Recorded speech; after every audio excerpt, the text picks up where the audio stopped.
Hi there.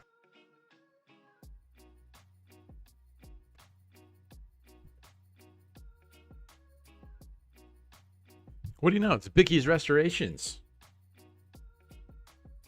Greetings. One day, I think we should hang out at Bicky's Restorations. We could restore things, we could not.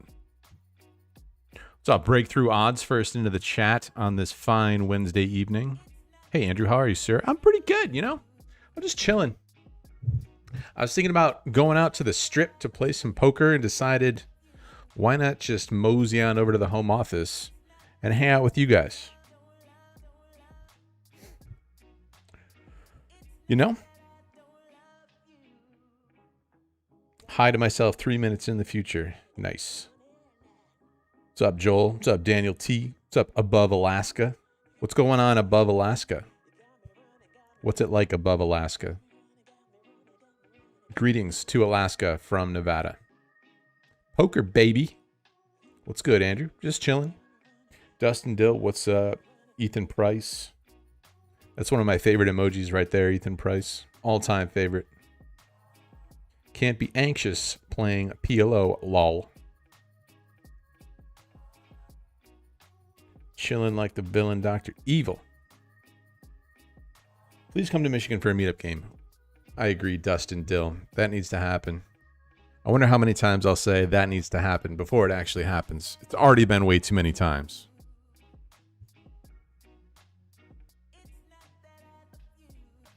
Big golfer now, Nemi? Negative Colombian cocaine. That's the guy's screen name. I'm not saying no because of Colombian cocaine. I'm saying no to Colombian cocaine. A couple of the PLO tables on a Wednesday. Wish I could use a legit site. Poker Bros been on that bot grind. It's tough out there in the online streets sometimes. What's up, Austin Hewitt? Those golf clubs, they don't really get too much action, honestly.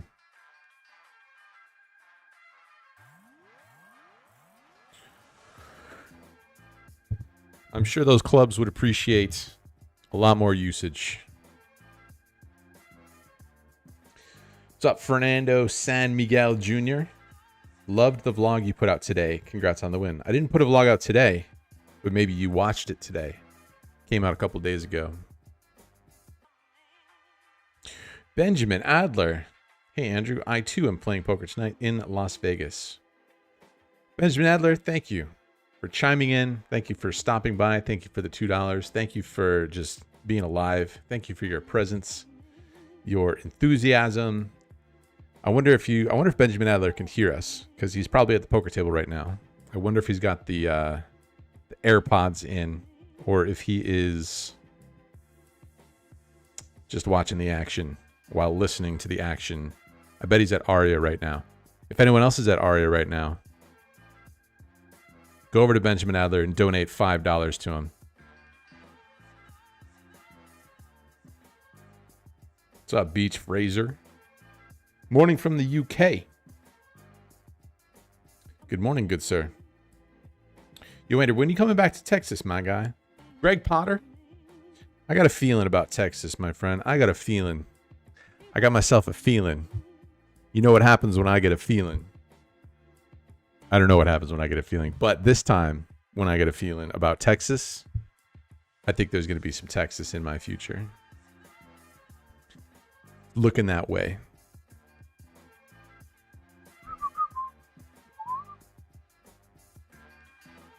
This is, I guess, table numero uno. The other table was numero dos. That's number 2 in Spanish for you non-Spanish speaking viewers.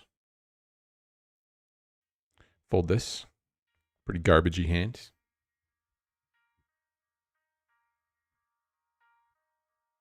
What's up, Benjamin? I'm not even going to try and pronounce your last name. Just avoid the butcher job right off the bat.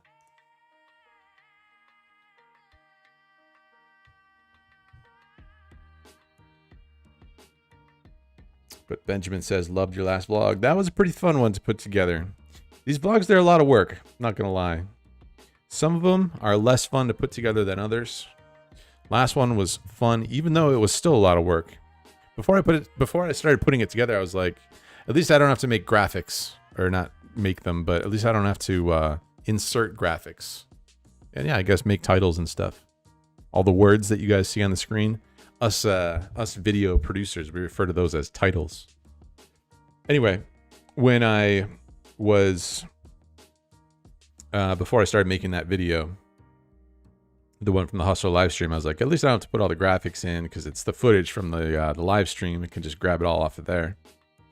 It still took long ass time. I mean, the video is really long, but definitely a fun one to put together. If you guys haven't checked it out, strongly recommend. Don't leave just yet. Hang out for a little while at least. Hang out a little while here on this stream. Make straight on the river. It's not the best straight possible. If he bets, we flat. If he checks, we bet.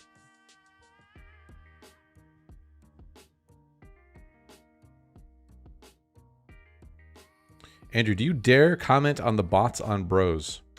I can comment on it, but it's a fairly worthless comment, and the comment is I don't really know much about it, to be honest with you. I haven't been playing a ton on there lately.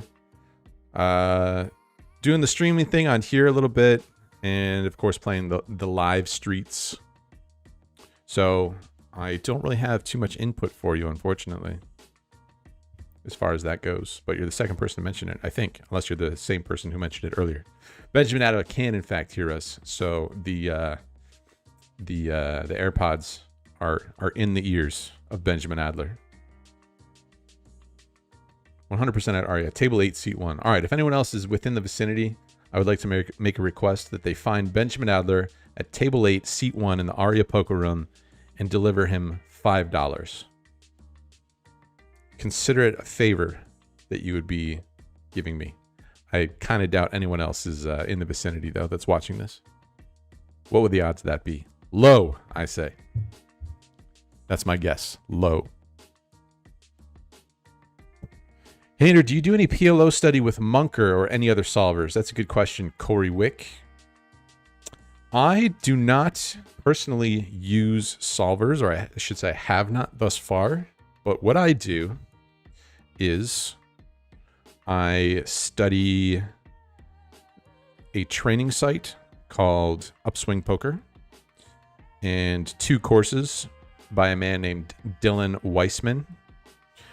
And him and another guy, Chris Wayner, have gone deep into the solver streets, and they've sort of summarized it into 2 of the best, if not the 2 best, PLO courses that you will find anywhere in the world on Upswing Poker. And if you decide to make that purchase and go down that path, would love it if you would use my my little referral link. But either way, if you do that, if you buy those courses, you will benefit from all the work that they've done using solvers. And I also have Dylan as somewhat of a coach as well. Anytime I have a PLO question, I can just text it on over to him and get his input. So while I'm probably giving up some EV by not getting in there in the streets myself, I also know that it's just not really something that I'm all that interested in, and I'm willing to sacrifice a little EV for the summaries, if that makes sense. Hey Andrew, where's your cute girlfriend? She's in bed. She's an early riser. She's got to be at the desk that is right next to the one that I'm at to trade the markets on opening, which is at like 5:30 in the morning. So she wakes up at like 4:45 or so. And by the way, she's my wife now, Min Hee Kim.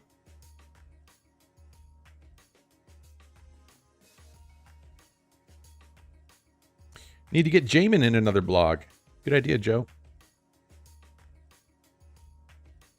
I think I'll see Jamin on Friday. I think we're all going to be over at the Aria for Veronica Brill. She's hosting a little game. Told her I would happily come on through. Jamin will be there. Jamie Kerstetter will be there.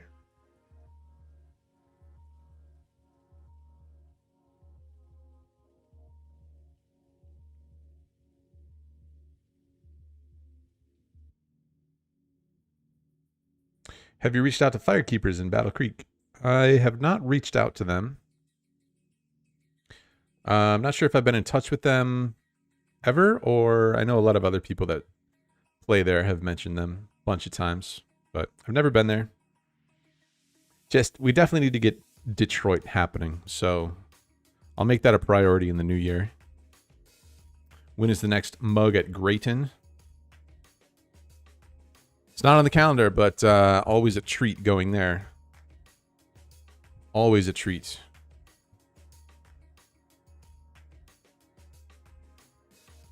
Good action, great hotel, great property, lovely part of the world.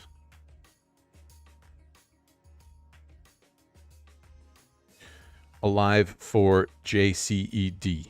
Just busted out 6th in our local tourney in town. Crazy how everything went right until the wheels fell off the bus. Got all in with the shortest 2 stacks, and both survived elimination. Hashtag RIP LOL. Tournaments. Tournaments are fickle. The tournament run good is a fickle beast. It's crazy, like, I mean, I don't know if the tourney pros, I don't know if this happens to the tourney pros, but like when things are going good in tournaments, you're like, oh, nice, finally. A big score coming my way. Final table, here we go. You already start envisioning like the win and all that stuff. And then you lose 3 hands and you bust for the min cash or worse. And then you're like, why was I even thinking that far ahead? I wonder if the tournament pros do that, or if they're just like so jaded that, you know, they triple up in like level 4. They have like 4 starting stacks and they're like just dialed in. No visions of final tables and after parties and trophies and all that stuff. How are you going to get your money? You want that in cash, chips, bank wire?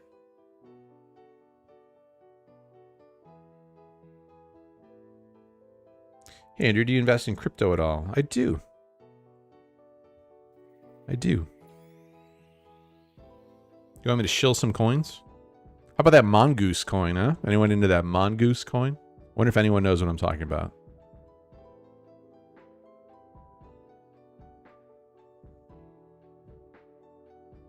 Andrew, does your vlogging camera have a wide-angle lens? Can anyone tell me about a decent vlogging phone camera or phone with wide angle? I have the iPhone 12 Pro, and this thing has wide angle on it. So that will definitely suit your needs. So I think iPhone 12 and above, 12 and later. I wouldn't say my vlogging camera has wide angle. It's probably wider than like the standard. This looks like a pretty hand, but A, we're in the small blind, and B, it's going multi-way, massively multi-way. So anytime that's the case, you need nutted suits. The value of these double suited medium suits hands goes down. Where was I? Yeah, I don't think I have the Canon G7X Mark III at the moment that I use for the vlog skis. And yeah, I wouldn't classify that as wide angle.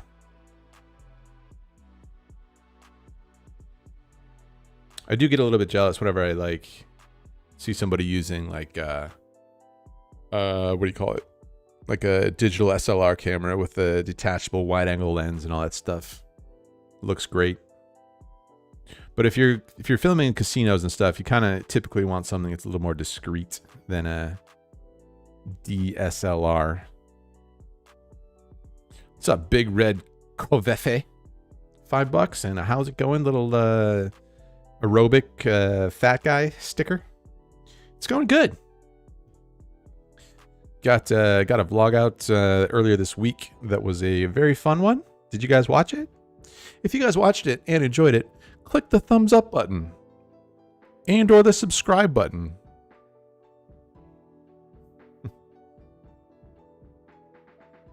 What's up, T1? Daddy Dev?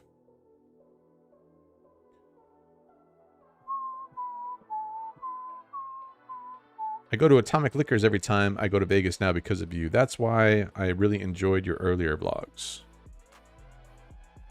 The classic Atomic Liquors appearance in vlog numero uno. That's number 1 for your non-Spanish speaking. Yeah, great spot. If only they knew how many drinks you've purchased because of me. If only they knew.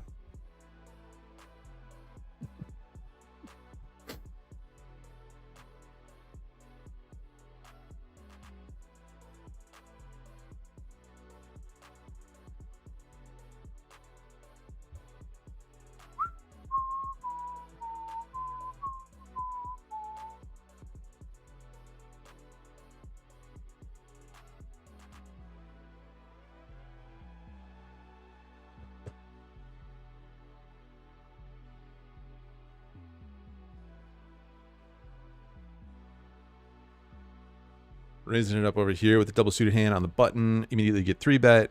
He's short. I'm still going to play it.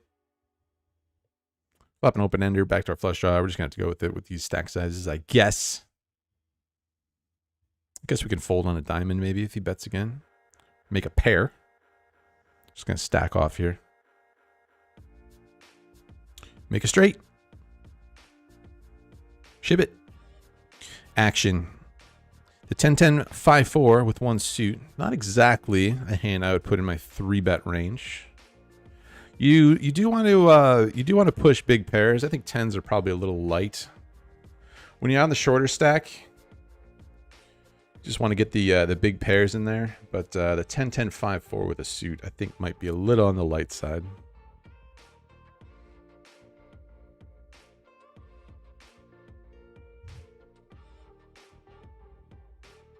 What's up, Brandon Bowen?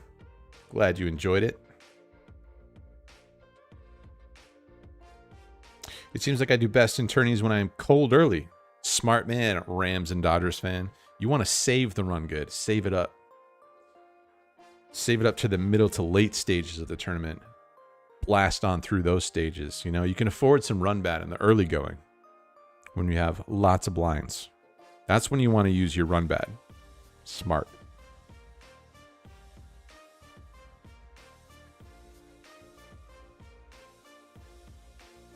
What's up, Rich Di Benedetto? Hey, I'm still reveling in the Big Hustler Casino win. That was a beauty. That was a beauty. Beauty of a vlog, beauty of a session. Really fun game. Really fun environment. 3-bet the aces here. Guy's on a half stack.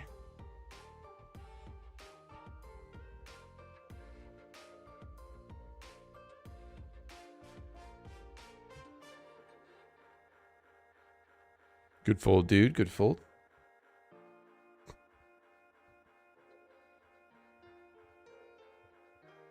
Papa Joe B. Some Canadian love. Can't wait to get to a mug again. Good to see you in the chat, Papa Joe B. Remember the Playground Poker Club? Way back in the day. I had more subs than Brad Owen did back then. Times have changed, haven't they? The good old days. The good old days when I was on top. All right, I have opened the stream label.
Test. I may have been muted.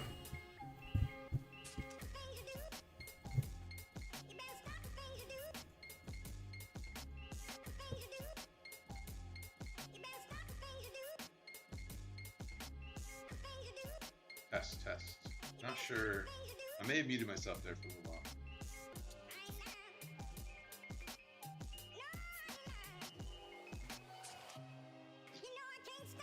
I'm not too sure what to do in this spot exactly, but you know, 10 flush draw and under pair.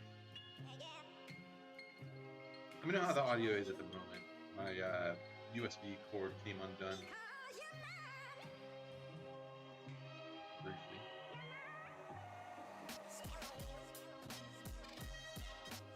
You bullied me about a week ago on WSOP. Why? You know, sometimes the cards just call for a little bullying. When do we get the golf live stream, Andrew? That'd be pretty fun. It'd be pretty fun. Do some live streaming from the golf course. Not a bad idea. You guys can all chime in on how terrible my swing is. Guarantee that will happen. Good flop here. Small c-bet. Very dry board. We'll do this with bluffs. No takers. Raise it up again.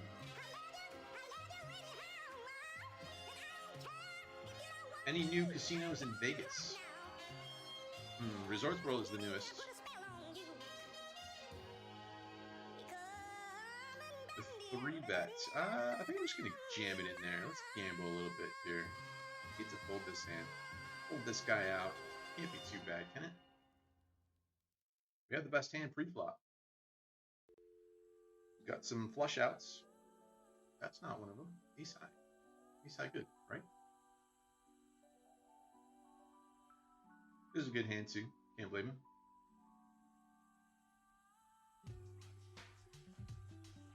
Aw, Anarchy Seeds. Always #1 in our hearts.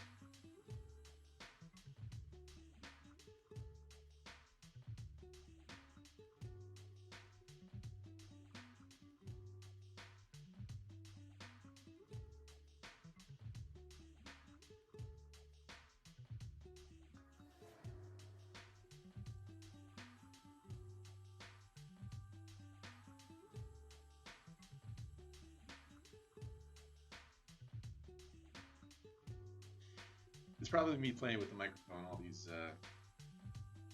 fidgeting that I do.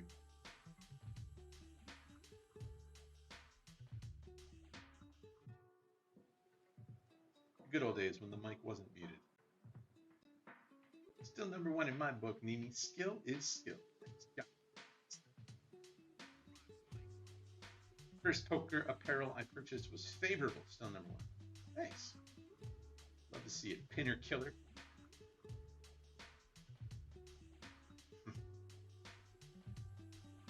Get in there with queens for the hell of it.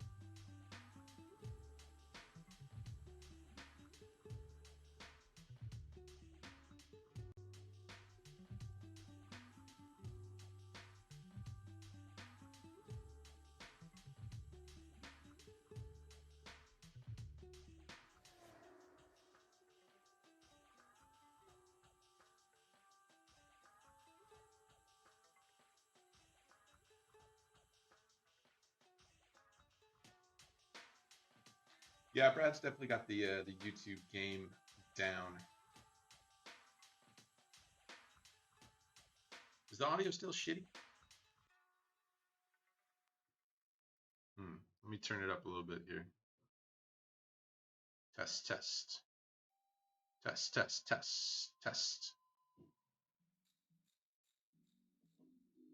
Let me know. Let me know how it is.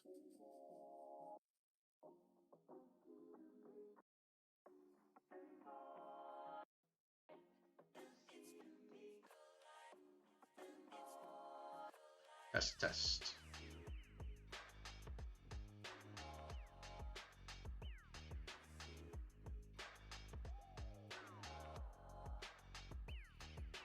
All right, give me a sec. test.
Not too sure what's happening here, fam. For some reason, it's not finding the Yeti anymore as an input.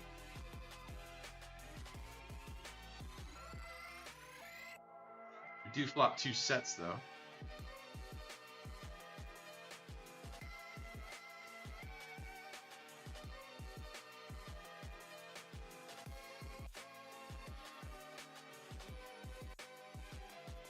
Not good versus two bottom sets. Bottom and middle set, not good versus top set.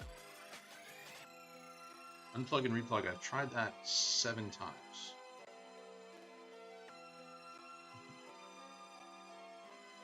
I don't know if there's anything, is there anything more tilting than having mic issues at the same time as getting set over setted? Is that the ultimate in tilt?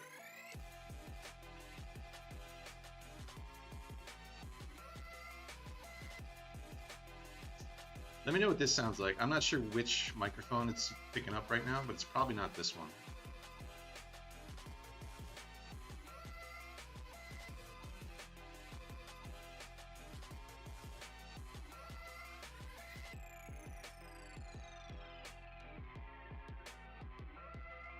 Have you been drinking, sir? Only the water.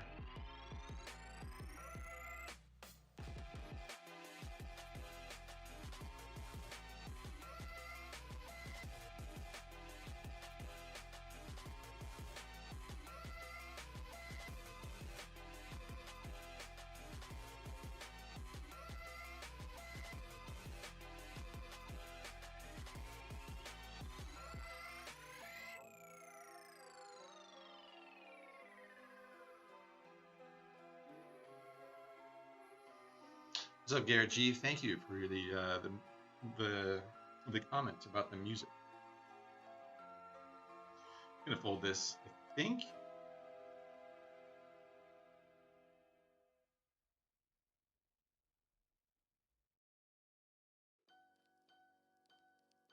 I hope you win big someday. Sir, check out the most recent blog. You might enjoy it.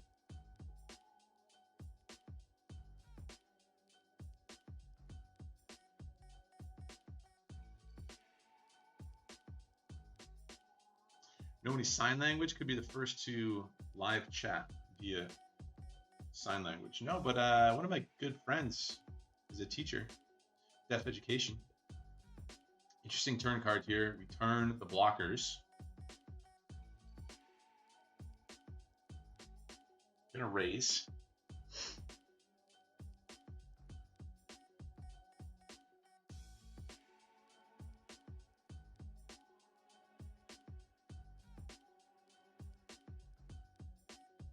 Terrible river card. Just have to give up now.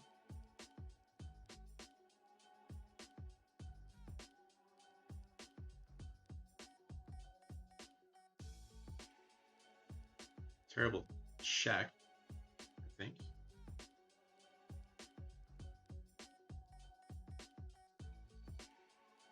Not by me. Good check by me. Sounds pretty good. Is that true? Mic is working now.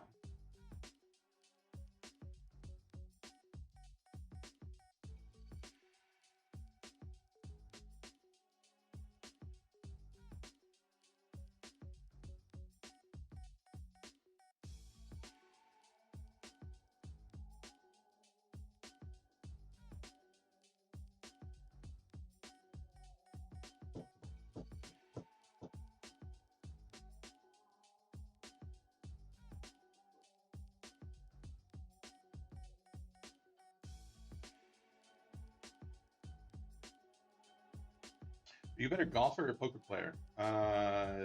Hopefully poker player.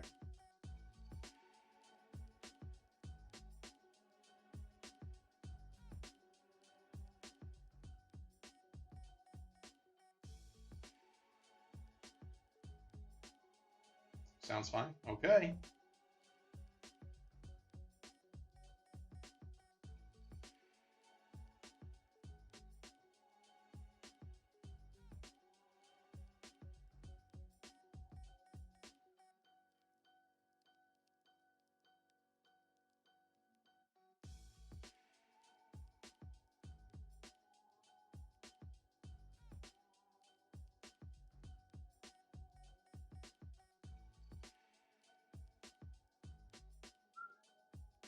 That mic is low. I don't know, guys.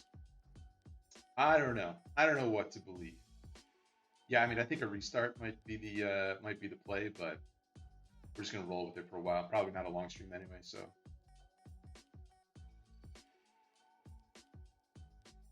what's up, Nick Fletch? The 499. Hey man, how many PLO tables you play at once? Also, best advice to share as you learn the PLO streets. So rock. That's when I hit the top. It's nice. Thanks, Nick. Right now I'm just playing 2 tables, but that's because I am in the chat box as well. Could maybe bump it up to 4 tables and do all that, but it's definitely hard to do everything. So yeah, happy to play like 4 to 5 or 6 tables when I'm not in the chat box streets.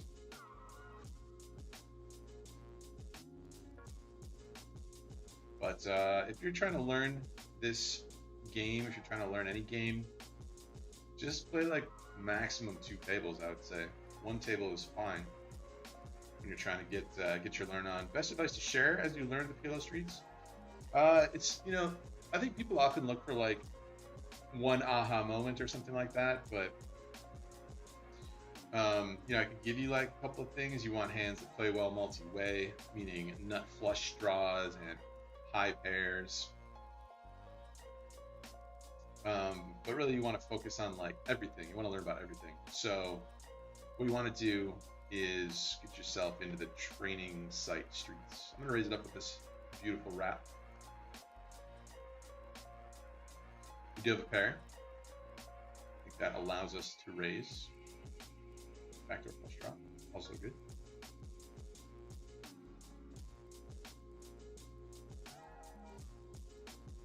A 3-bet on the flop.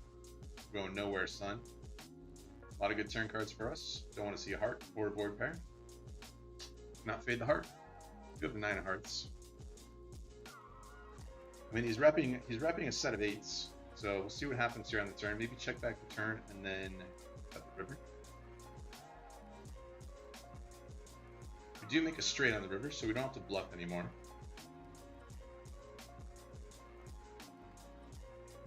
And check it down. It's got the 7s. You can beat it. It's good to have the full house blocker.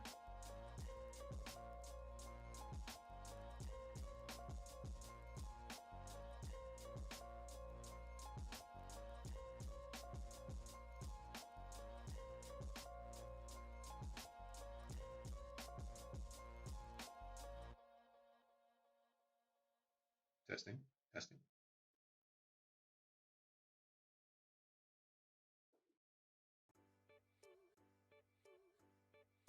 Poker can be depressing. I'm going to go watch people eat food on YouTube. Peace. See ya. Thanks for tuning in. Depressing game, that poker. I mean, when there's audio issues, it is a little depressing. Give it to you. On the recent Hustler Live vid, it seemed like you were a shark among fish, outplayed everyone. Well, I definitely have the most experience out of that group. But the games that those guys play will always be infinitely bigger than poker. I have $10,000 in golf clubs, and I suck something fierce. Well, I hope you enjoy your suckage, Ninja, as long as it's fun.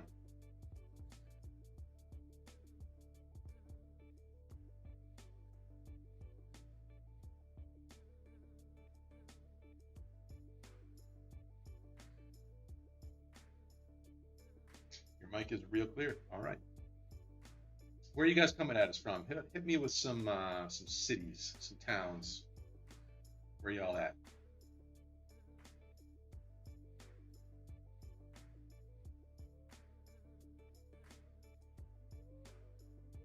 I think you're using your webcam mic instead of your Yeti.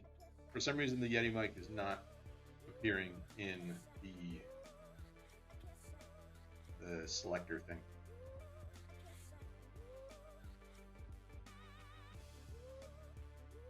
So I don't know if I'm actually talking into this mic. Seems like it's not.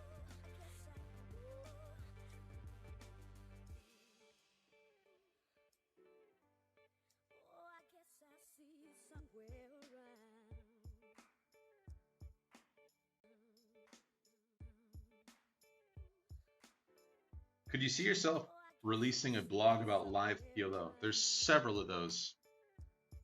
If you go into the vids, if you go to the channel homepage and you just click on videos, there's several live PLO vids.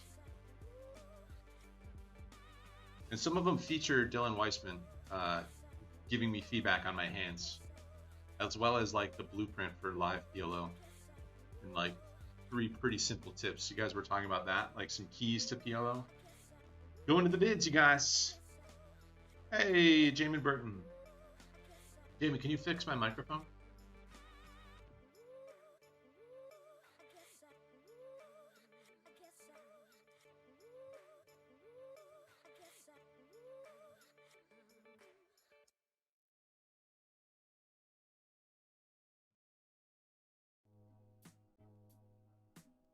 That hustler game was worth leaving the airport. Crazy stuff. Yeah, I thought about it. Like I legit thought about it. Like for about 15 minutes, I messaged Boosie. She was gonna pick me up from the airport. Just like double check, make sure we didn't have any sort of plans either with each other or with other people that evening that I needed to be back there for that day. Messenger, just saying like if I if I last minute reschedule this flight to tomorrow, does that create any issues? And she's like, nope. But why? What's going on? I said, well, just got a message that there's a seat available in the game tonight, and it is a pretty interesting lineup.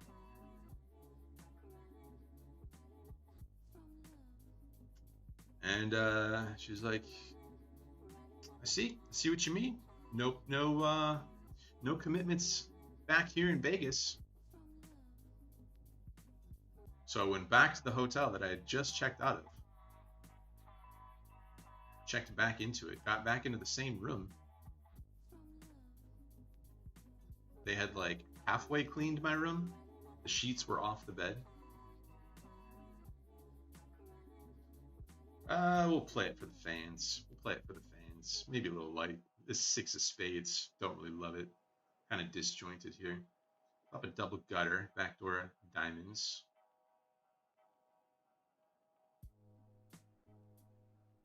I think we'll peel once, see what happens. Pick up the diamonds. Gonna peel again now.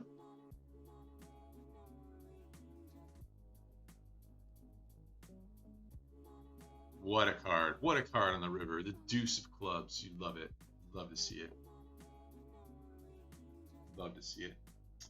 All right. I saw Ypsilanti in there. Over here. Blind versus blind. Good flop. Play for the maximum.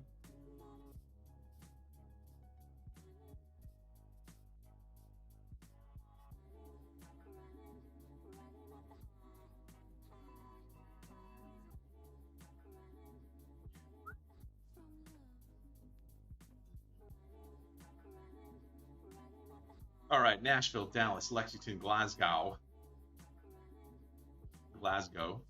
San Antonio. Hello from New York, New York. Not the Las Vegas one, the East Coast one. I've heard of that one.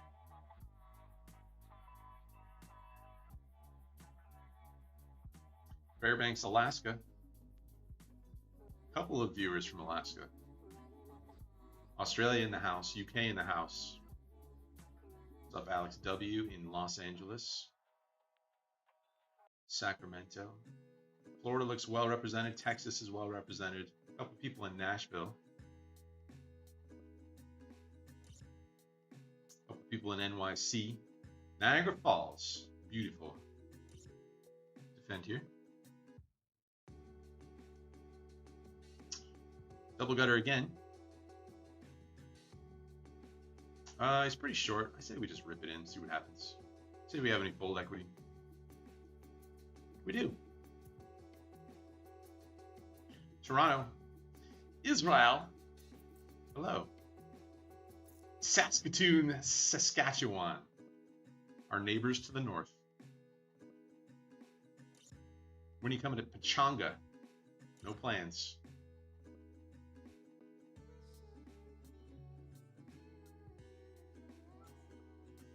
Paisley, Scotland.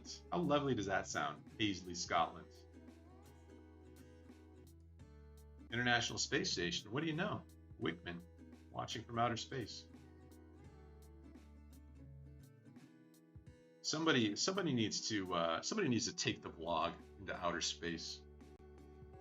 Can we get one of these astronauts to watch a vlog in outer space and send us a photo?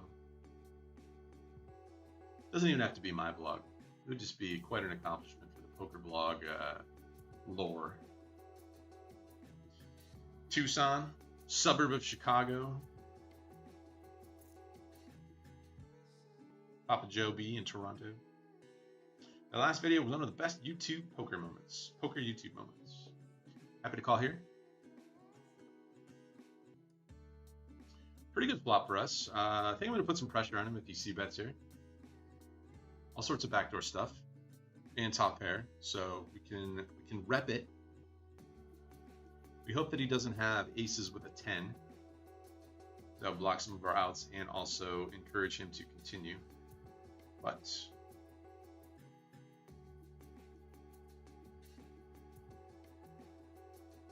see what happens here. Could have gone a little bigger here. I think I should have misjudged that sizing. Probably gonna have the same effect no matter what. Jamin Burton, table 11, seat 3, Encore Poker Room. All right, we're all in. We have a straight draw. 7 does not do it, unfortunately.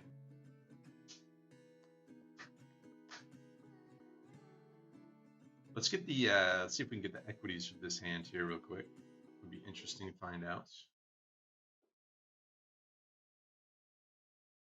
He's got the overpair, backdoor spades, and the gutter ball. Versus our top pair, 2 pair draws, 2 backdoor flush draws. I'll punch it in here real quick. Not real quick, take me a second.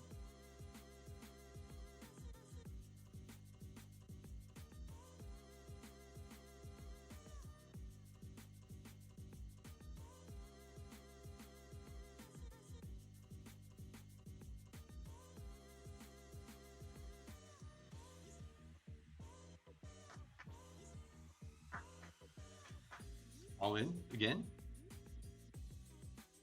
He's got a better jack, but we turn 2 pair, and he rivers. Nope, we river a straight.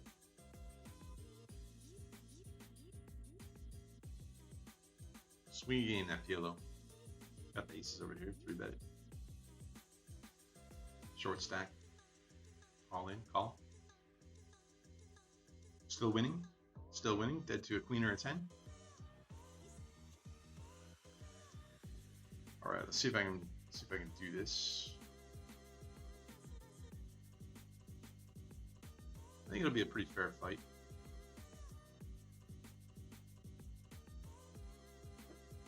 That hand.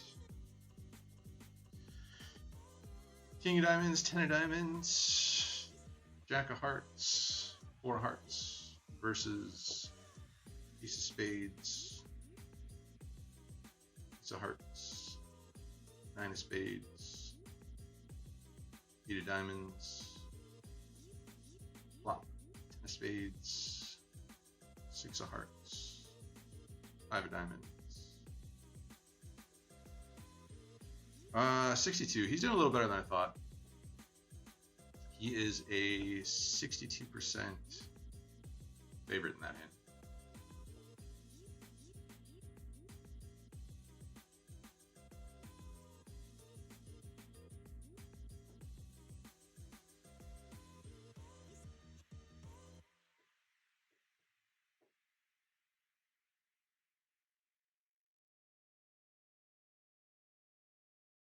Here's the receipts.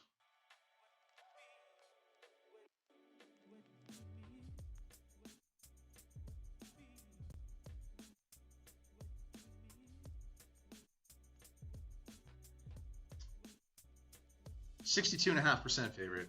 I thought it'd be a little bit closer actually. Since all of our 2 pair outs are live, and with 2 backdoor flush draws. He's got a backdoor flush draw as well. Interesting stuff.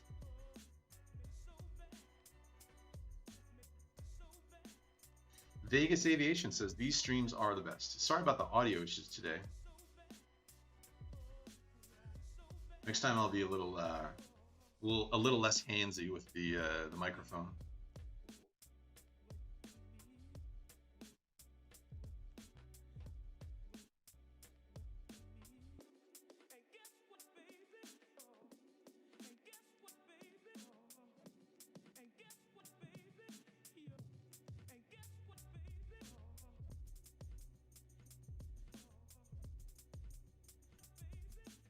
I don't remember your friend's name, Ben or Brian. It's Benton Blakeman, and you can definitely try to reach out for him. Depends on what he's got going on at the moment. But we still have the Hand History Lounge together, so if that's something you are potentially interested in, definitely check that out. HandHistoryLounge.com. You can get unlimited hand feedback there, and also whatever other feedback you want in a group coaching environment. But if you want one-on-one, shoot me a message on Instagram, and I'll connect you with Benton and see if you can get a coaching slot with him.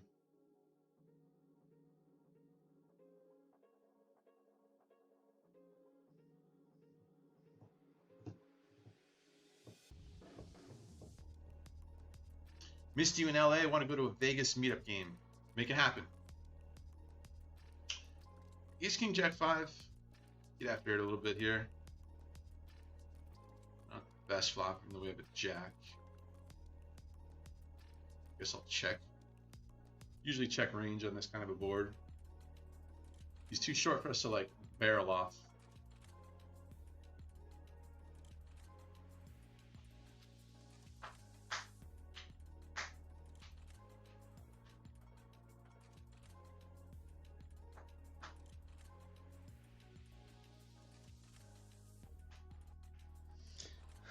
Tigers Cobb, member of the HHL. Speaking of, tell everyone how sick the Hand History Lounge is and that we're all crushers, and we can teach people how to swallow 100-pound chips. Crazy ass story. Got posted in the Hand History Lounge the other day. We do have a 7 here and 2 backdoor flush draws, so I guess I'll fire and bet small. Pick up one of those flush draws. I think I'll just take it. Take the equity. Nope. Jacks, huh? Second barrel probably would have worked. Anyway, Mr. Tigers Cobb in the chat here was telling us a story about how there was a player in London, I don't know which London casino, stole a 100-pound chip off of someone else's stack, and I guess got caught, or security caught him, or whatever. It was apparent that he had done it, and rather than give the chip back, he swallowed it. Now, I know what you're thinking. How the hell does someone swallow chip? That was my question as well. But apparently, the chips are smaller in London, or at least at this casino. But anyway, the security in London made him puke it back up. I don't know, guys. I don't know what's going on out there. I don't know.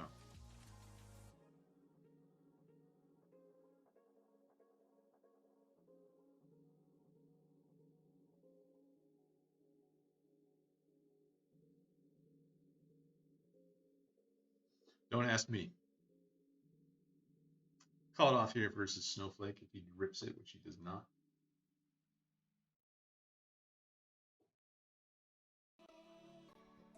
When are you coming back to Phoenix, Ethan? I'm not sure, but I definitely want to. It's up there on my list, places I want to get to.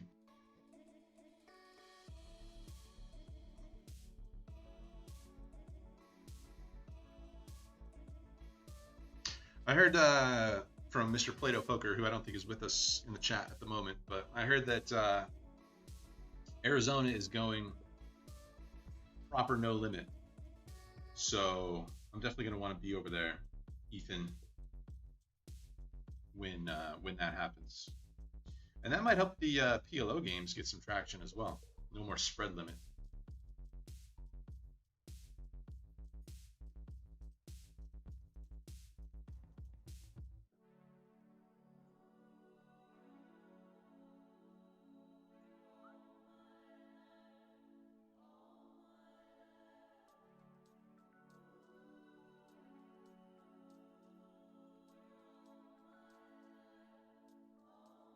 Turn open ender.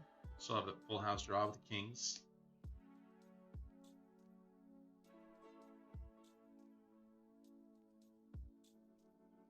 The real question is, how much money has Andrew made or lost betting on golf? I have not lost anywhere as much as I could have, considering how bad I am at golf. Mr. Vu CS Go.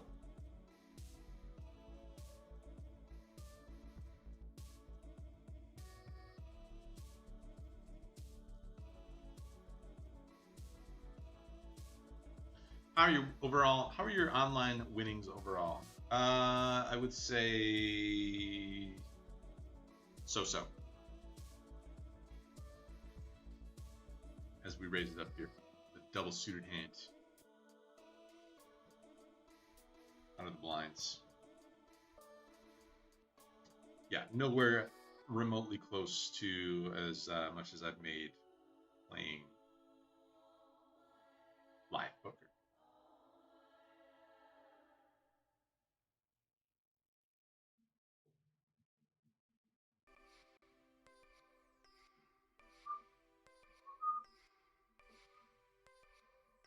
Is Area 51 close to Las Vegas? Not really, but it is doable. I think it's probably like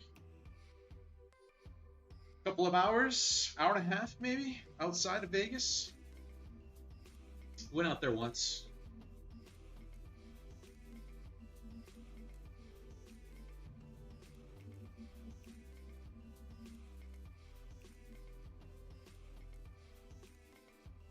We have a set and a flush draw here.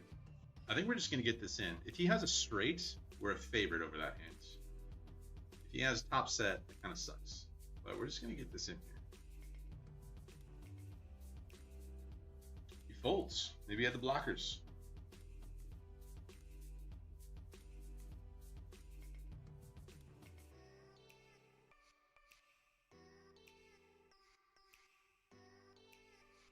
Gonna 4-bet this.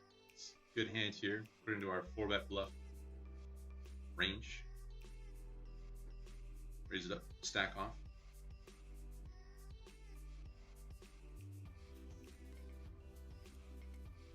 It's got a good hand. We pick up flush draws and pair draws and stuff. Good hand, dude. Good hand. Wakes up with it.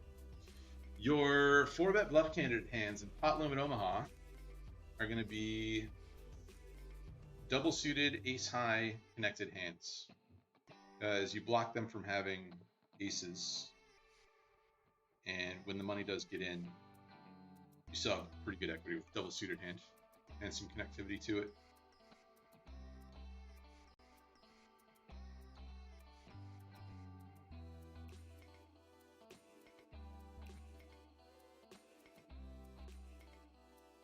Two pretty good hands there, button versus small blind.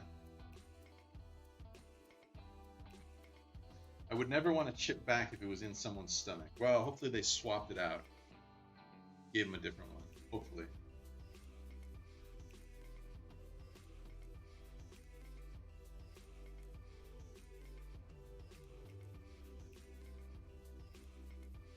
You're still thinking about opening up a bar. Yeah, definitely thinking about it a lot. It's not as close to the top of the immediate to-do list as it once was. Let's go for tiny value here.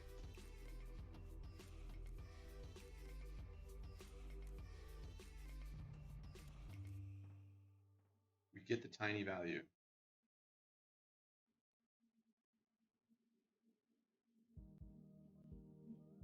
Set of nines.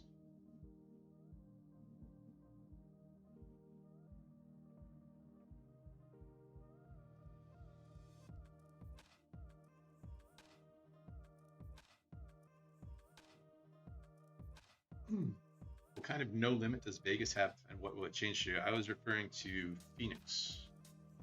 I was referring to Arizona. Right now, Arizona just has spread limit games.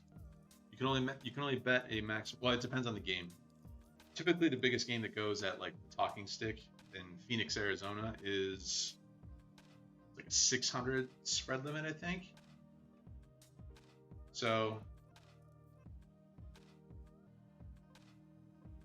it might not make a big difference, but it remains to be seen. It'll be interesting to see. But usually really good games there regardless.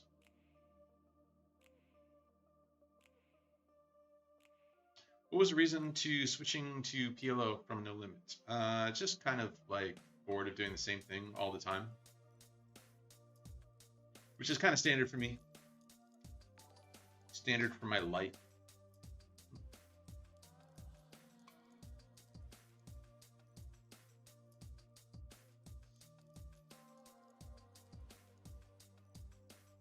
Syed Merdad Sam Ha.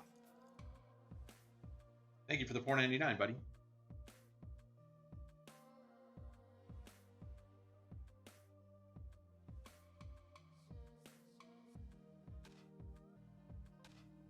Is Andrew and Brad friends? No, we hate each other.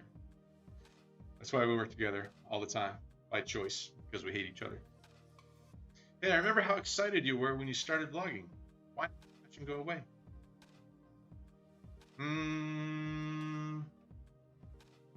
I guess that falls pretty close in line with what we were just talking about, why I switched to the Poplar and Omaha streets. I just tend to, if I do the same thing for too long, as mentioned, I just tend to lose a little bit of interest in it. This is a little bit troublesome of a spot here. I don't know if I can fold for one bet. Just potting it.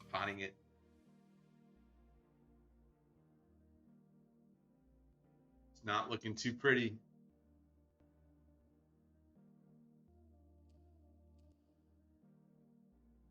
Hey, that's the one hand that we can beat, top two. Hey. Three betting this, button versus big blind. I think I'll fold to a 4-bet.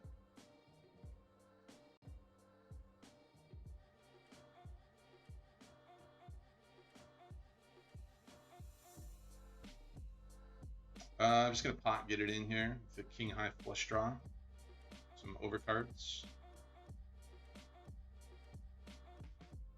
He's got a better flush draw, but we chop, I believe. No, he's got a deuce. Deuce is good.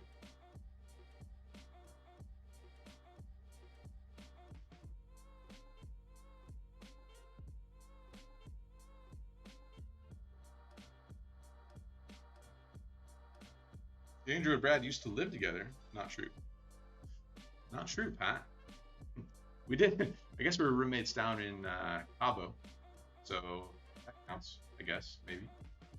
But thank you for the $5. Yeah, I still have passion for like creating content, but I definitely fell like too far down the rabbit hole of like trying to satisfy the YouTube algorithm when it comes to poker content. Something I've been thinking about a lot lately, and I guess like over the past, couple of years, really. The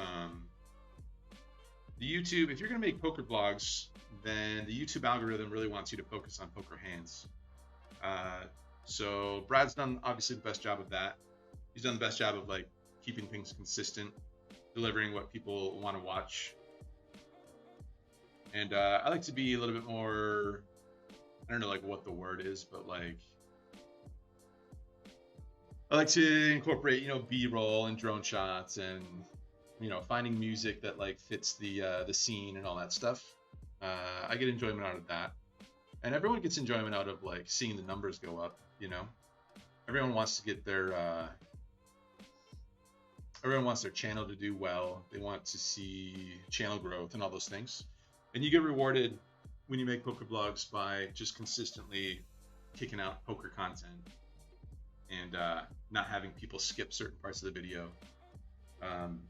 So I definitely think gave up too much of the aspects of poker vlogs that I enjoy making, and I was too worried about like just the YouTube algorithm and the numbers and all that stuff. So I'm just gonna try and focus a little bit less on that, more on just like what I like to do.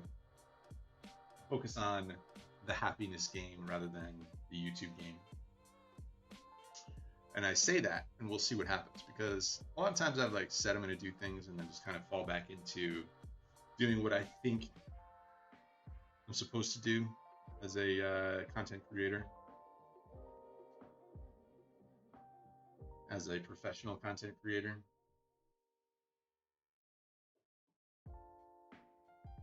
Add a second flush, or add a second straight draw here to go along with my ace. Pretty tough spot here. Not exactly what's best here. He doesn't bet full pot, so maybe that allows us to call. Terrible river card since we don't have any hearts. Got a set.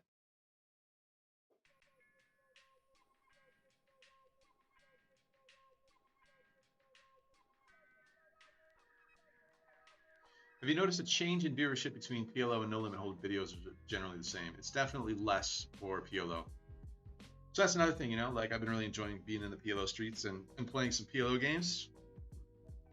And then when I try to make a vlog out of it, it automatically performs worse just because more people play No Limit Hold'em. They don't really want to learn a new game. It's definitely easier to consume No Limit Hold'em content just because there's less going on. There's less cards on the screen. So like if you're watching a PLO live stream, for example, on the Hustler, the Hustler stream, there's so many cards, and trying to figure out like what everyone has and who has the best hand and like, you know, what other players are drawing to what. It's just way too much going on. It's so hard for the viewer. So it's pretty understandable that like the PLO content like just doesn't perform as well as No Limit content. So then, you know, start questioning like, well, what am I supposed to do here? I mean, I'm enjoying this PLO thing. It's not going to get as many views. It's going to stunt my channel growth. Should I do it anyway, or should I just do the thing that I don't enjoy doing as much, but is going to get better numbers? First world problems, really. At the end of the day, first world problems, but a lot of times you just end up like in your own head about these things.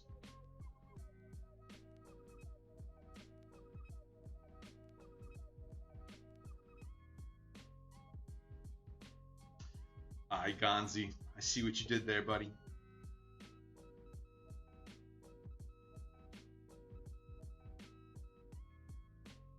I think it's pretty cool that the dude from the Tells podcast is getting into poker. I genuinely miss hearing you and Boosie chat. Thanks. We'll fire it up again. As soon as Boosie is more settled into her new gig, she started a new job with a trading firm. She got recruited. Seems a little borderline here. Guess I fold. 3 clubs, I guess I fold. So once she's like properly settled in there, we'll fire up the Tells podcast. Probably won't go weekly, but definitely check in with everyone.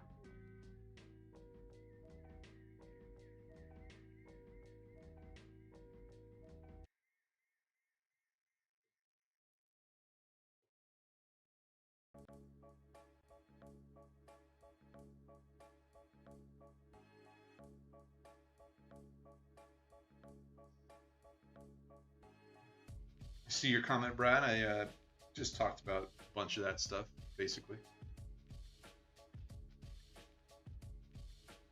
Thanks for all the poker knowledge you've shared over the years. Won $1,000 on Saturday night playing 2-2, and I feel your videos helped that happen. That's a pretty big win, 2-2. Nice work, Douglas.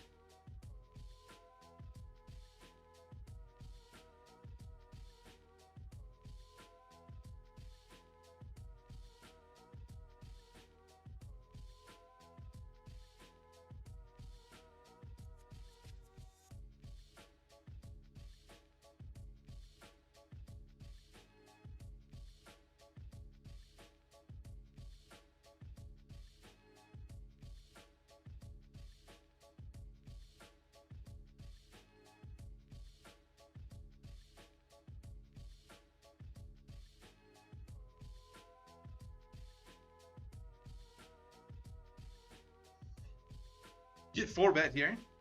Double suited hand. Could be a little bit light versus this guy. Opening in the hijack. Nobody likes a nit though. Definitely peel here. Terrible flop.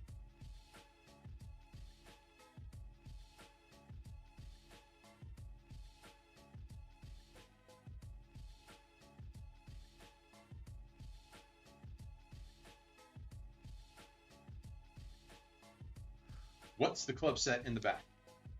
Wilson. I don't even know. I have to look at it to see what it is. What was the highest stakes PLO tournament you entered? How did you do? Probably 1,600 and bricked it. Maybe 1,500. Adios, Bicky's Restorations. Do PLO dealers get paid more than No Limit? No, they should, but no. I mean, everyone deals all the games pretty much. Typically, maybe aside from like the WSOP, typically all the dealers deal whatever runs in the room. Do what makes you happy, bro. Don't let the machine run your life. The algorithm is BS anyways, since there is for sure human intervention to mess it up from YouTube management. Yeah, of course. I mean, it's always easier said than done. But I agree. Who has the toughest PLO games on average? Win, Aria, or Venetian? Probably the Win. I mean, the Win just gets tougher games on average, just because it's generally like the nicest room. It's the creme de la creme, and people want to play in the nicest room if they can. So usually the top talent is going to end up in the nicest environment. That's not to say Aria is a shitty room by any stretch. Aria is a very nice room. Aria gets more PLO games, so more choice usually leads to better games. Venetian doesn't really get that many PLO games these days. I haven't played a Venetian in years, but I look at the list every so often.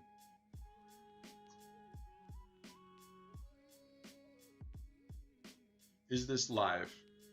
Sort of, yeah. Pretty much. It's about as live as you can get playing poker. Everything you're seeing happened 3 minutes ago.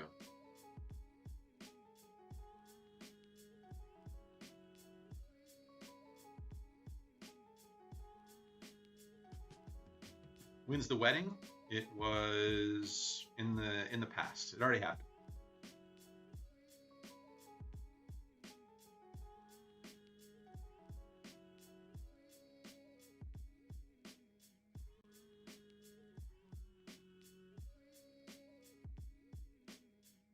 My favorite quote from your last blog with the lady interviewer. I see you did your research. Flop top air, just have to go with it. Have a straight draw as well. Versus this stack size.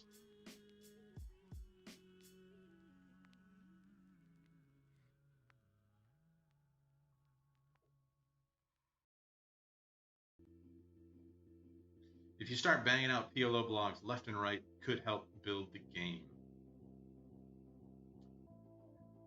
Yeah, maybe. Might have a little effect.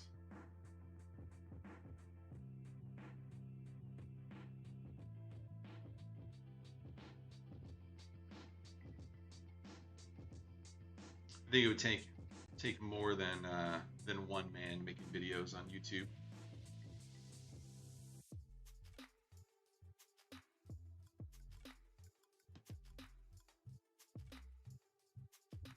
You should do what you feel like you need to do. If you feel like you need more viewers, go back to Hold'em first for a session. Yep. Turn it straight. Just gonna flat here. Good river. Are you a fan of RDP? Funny guy. Good energy, funny guy. Good tournament poker player. Funny content.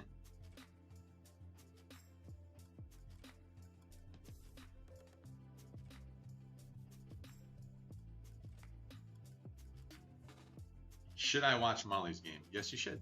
I thought they did a good job with that movie. I thought they did a good job, like capturing the LA home game scene.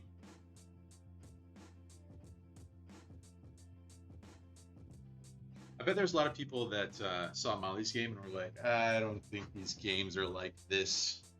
I think it's overblown in the movie. Now that they're seeing like the Hustler live stream, they're like, oh wait, this is actually like how it is out there. Anyway, yeah, I thought Molly's game was good.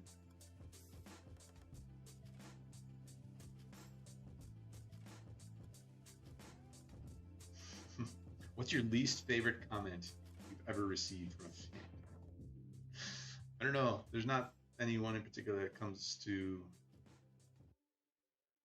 front of mind, but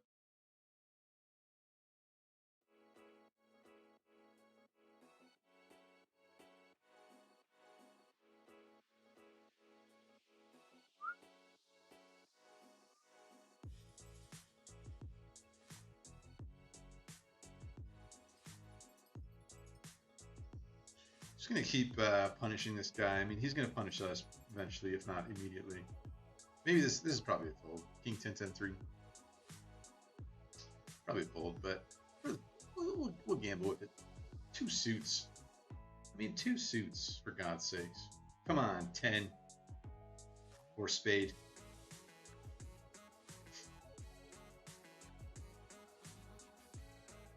Andrew, have you been drinking? Your cheeks look really red. All right, there you go. There's the least favorite comment I've ever received from a fan. We don't know if that guy's a fan, though.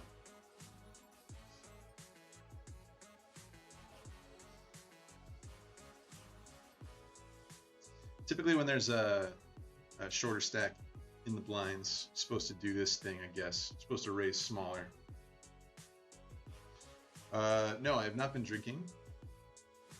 This is not exactly the highest of quality equipment that we're using for this production here this evening. That's part of it, and then the other part of it is I'm not a goddamn model. Okay, I'm just a guy who plays cards and makes videos.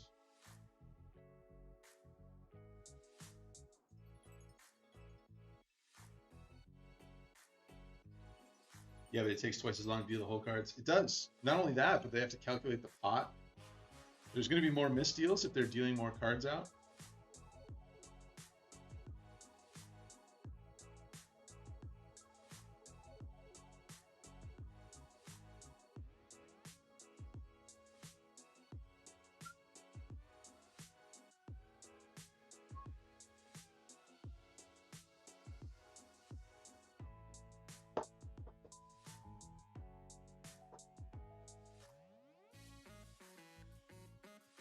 PLO isn't harder to deal, just have to learn it from someone that deals it. Well, I mean, it's a little more work, right? If you have to keep track of the pot size. Slightly more work.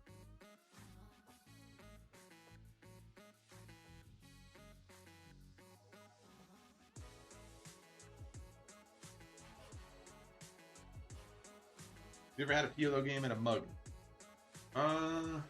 Yeah, I think we did that in Texas. I told them to make PLO table for me to rotate into. We also had a little hangout. Me and Dylan Weissman. We had a little hangout over at the Sahara Poker Room here in Vegas, and I think we got like 4 tables going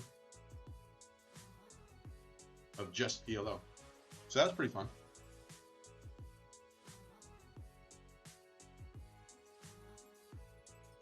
You've been getting positive feedback on chat and from commentators on Hustler Live. Everyone wants you back. We'll see. I don't know if that lineup wants me back, but I would love to get back into the mix, of course. I don't know if I'll get an invite back into that particular game, but I'll be back in there. Definitely wouldn't mind playing some PLO on there, but that goes much less frequently. Do you have any poker day rituals, like certain meal or anything? I just try and make sure I'm not hungry. So not necessarily a certain meal. I just want to make sure that I've eaten. But it's not as mandatory as like Phil Hellmuth chowing down on burgers and Sour Patch Kids like nonstop. This is a reasonable flop, I would say. Begging for a raise. I suppose fold is close to raise. Who is your daddy and what does he do? Love to see it. You'd love to see it, Daniel. The other game broke. This is sort of the state of things on WSOP.com. Game was going strong. One person sits out and the whole game dies.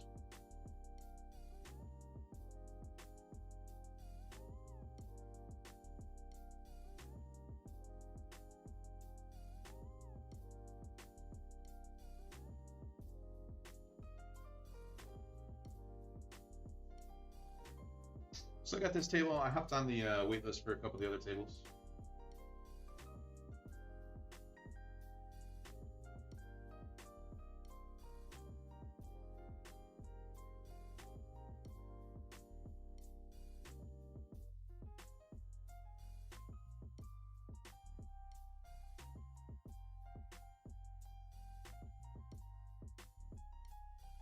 What temperature do you keep the house in the winter/summer? I think 73 or 72 when we sleep, and then 73 or 74 when we're awake. I guess maybe 74. But this room gets really hot because Boosie's got like 19 monitors now and like several computers going. So this room gets pretty hot, but typically right around 73, 74.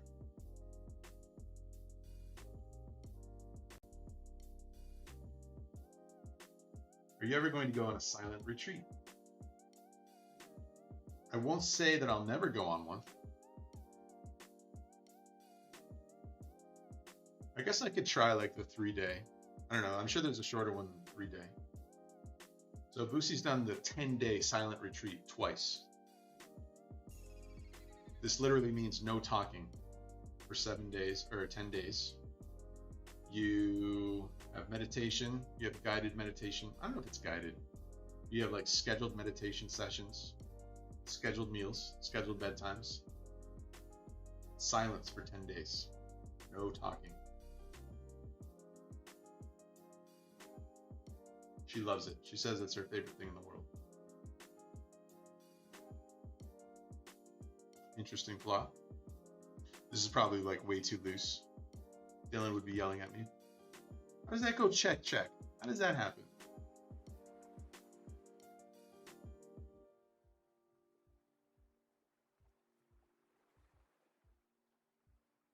All right. Accept this run out.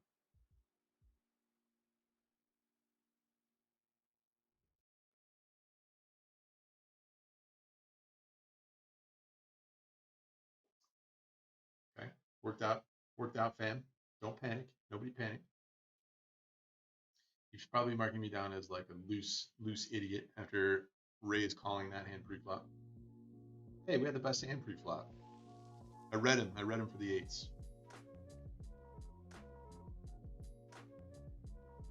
He actually had a boat. He had 9s full of 8s. Turned a set. River 9s full.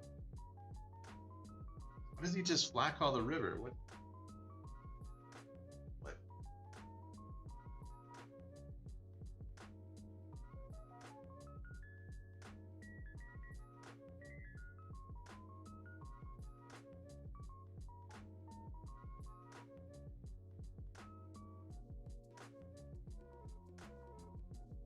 Hi there, Nimi. After winning 15K in that stream, isn't that a bit low to be 1-2 PLO? I knew someone was going to ask that. I was surprised it took that long.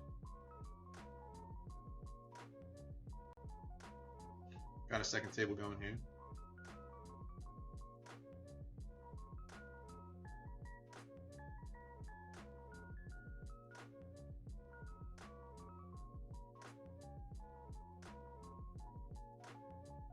I mean, it's just completely different, right? Like that no limit game compared to an online PLO game.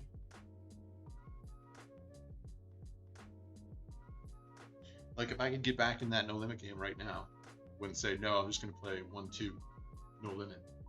I would hop right back in.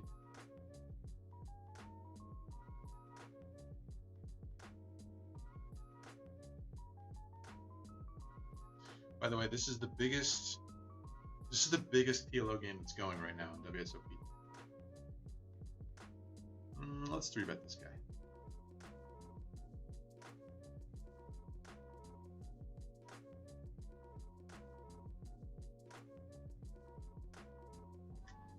Not a great flop. Of all the potential flops in the world.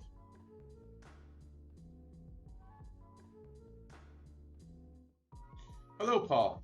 Good to see you in the chat. I did see your email.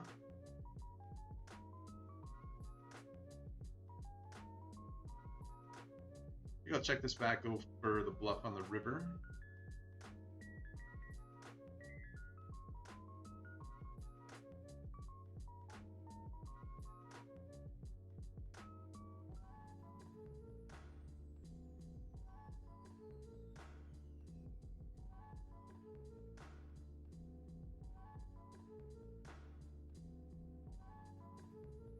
Trying to fold out like an 8.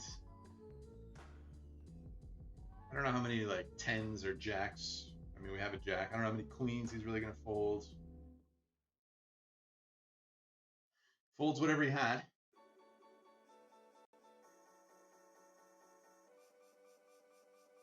Can you explain the fold of queens a couple hands ago? Know very little about Pilo. I don't really remember it exactly, but I assume it was like queen, queen, 5-3 or something, maybe with like a shitty suit and out of position. I'm not sure, something like that. But you want to pay attention to all 4 cards rather than just 2. That's like a pretty standard, adjustment that's going to take some work, moving from no limit to PLO. You'll see like pocket kings and pocket queens and pocket jacks and just think that like you're supposed to play all those. But you gotta have like something going on amongst all 4 cards, ideally. Guess we'll get after it here a little bit on the button versus a limp.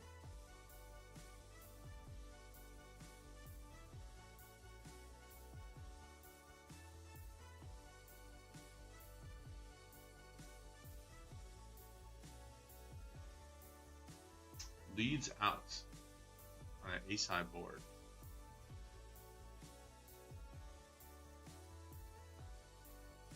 Turn a wrap to go along with our 10 high flush draw. I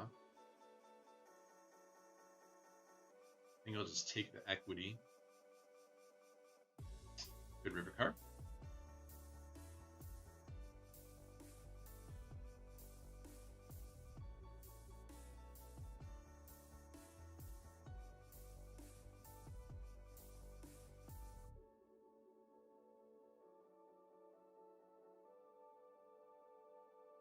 I was joking a little bit about the computers and 19 monitors, but she does have 4 set up at the moment. 4 monitors. 4 more monitors are coming, and then 2 other monitors on her other computer. And then I also have a laptop. She also has a laptop, and I have a secondary monitor, and I got a couple lights in here. So there's a lot going on in this home office. But she's not mining Bitcoin. She's trading commodities, and futures, and stuff. Do you get a discount on cocaine for being a poker player, or do you get charged extra? I'm gonna level with you guys right here, right now. Let's go full screen. If this works. Does this work? It does work. I'm gonna level with you guys as I raise this pocket jack's hand. I've never done cocaine. Never done it. Never tried it. I don't know what I'm missing.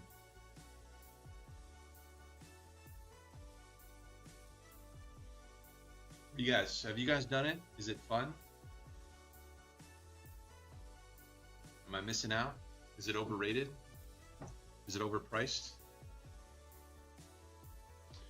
I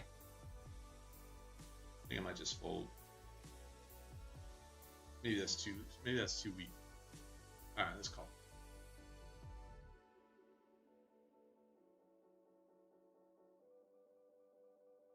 Five deuce. Yeah, that's good. Good, bro. That's good. Yeah, you guys tell me. Fill me in. What's it like? What's it like out there in the cocaine streets?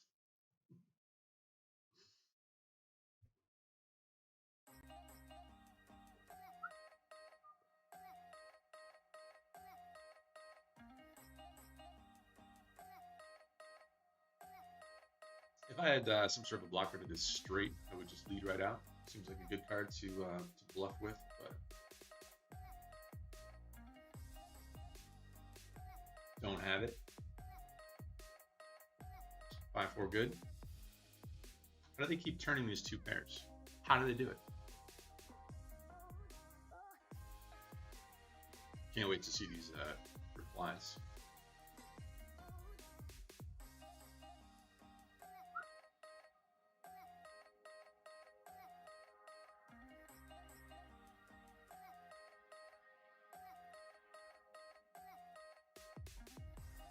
Not gonna fold this. This guy's not gonna full stack. It's an abysmal flop.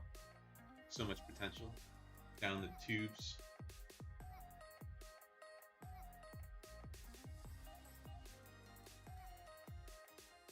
Ever listen to DNE? Model Crush is a good chill song.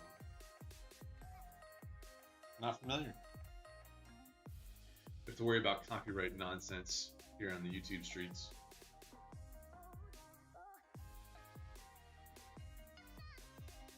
Best advice for newer players playing for 1 year. Study. Join a training site.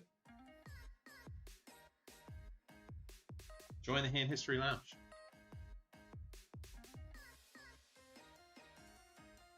I'm gonna run to the restroom. BRB.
Oh man, I almost missed the Coke replies.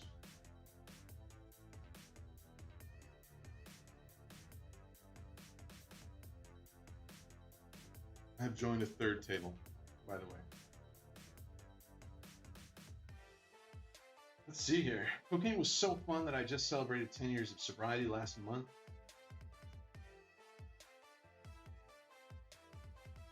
Crack is whack. Coke will make you go broke.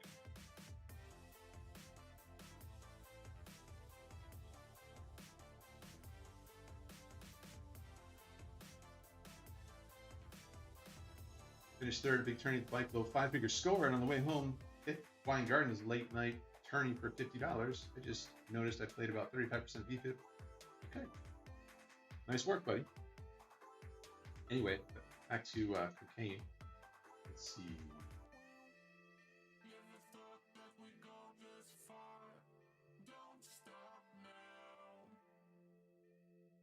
I love doing drugs, but Coke isn't even that fun, says Steve. Helps you drink a lot more for a lot longer if you're trying to go for a crazy night. I mean, I usually don't need help in that department. No, I did not try it. What you don't know, you don't miss. Fair enough.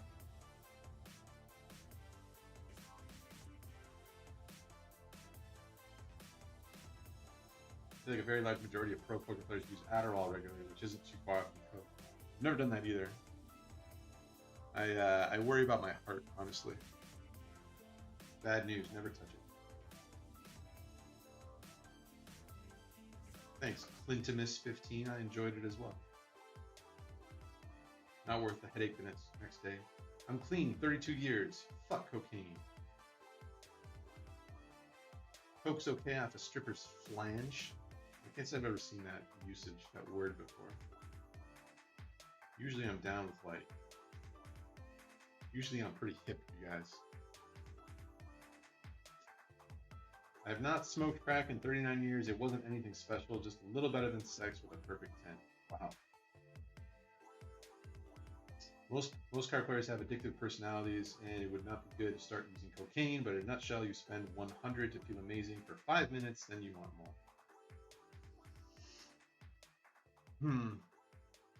I would never do drugs, but if I did do shrooms earlier today, I would have said it was better than coke easily. Pew here on the button.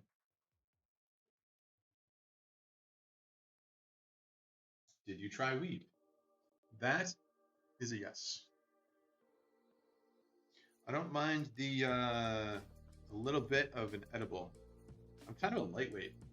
Like if I were to have a 10 milligram edible, I would just be like dunzo.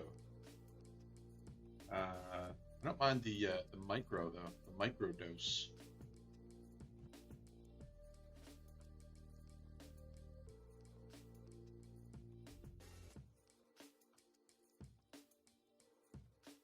All right. Well, thanks for filling me in, everybody, on the cocaine experience.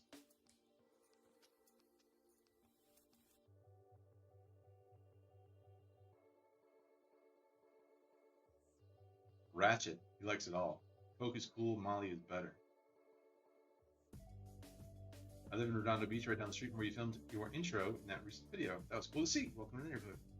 Right on.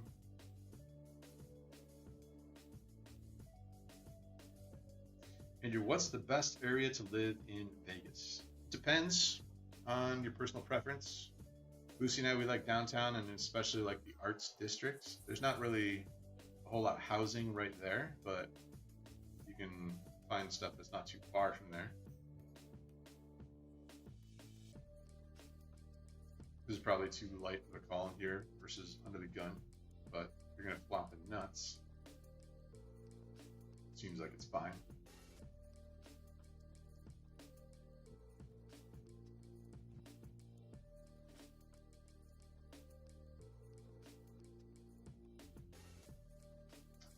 But if you're more into like the suburban quiet lifestyle, then Summerlin is probably the spot. That or like Southwest. Henderson is also nice for that kind of a life. Got the aces and the threes, the aces and the threes, and a suit. Do you play much with Matt Berkey or the Solve for Why players? I don't think I've ever played with Matt Berkey. I've played with Christian Soto a tiny bit. That's probably about the extent of it. Bet this for value.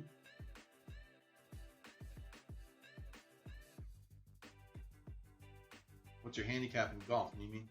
A really bad one. I genuinely have no idea, but I suck.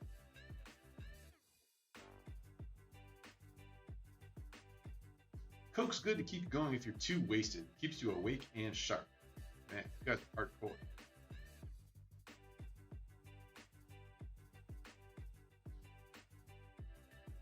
I'd like to think that my drinking doesn't really need like assistance. I feel like I have enough experience in that department to like make it through to wherever I'm trying to go.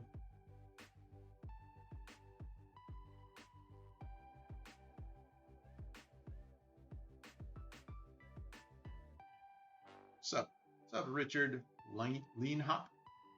Thanks for following and for hanging out. There's no blacking out on Coke. Interesting. Calling here with the Queens, closing the action.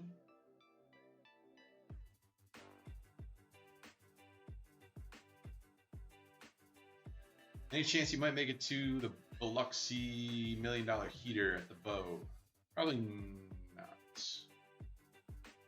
Some things are in the works, you guys. You'll definitely find it interesting and a little intriguing if you like following along the poker story that I've been sort of crafting over the past 5 years. Can't announce anything just yet, but things are in the works. And what do you know?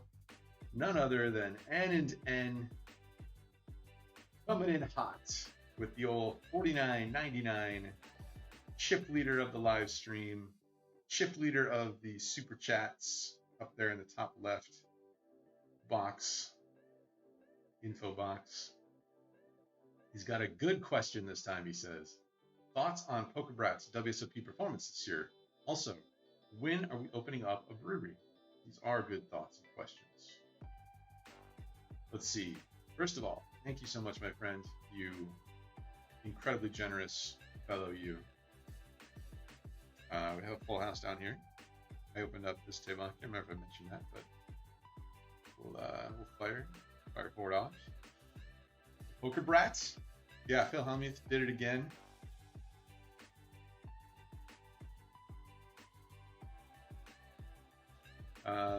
Obviously, pretty masterful performance. Another bracelet, bunch of final tables, a second place finish in the 50K PLO, which is pretty big, pretty sweet.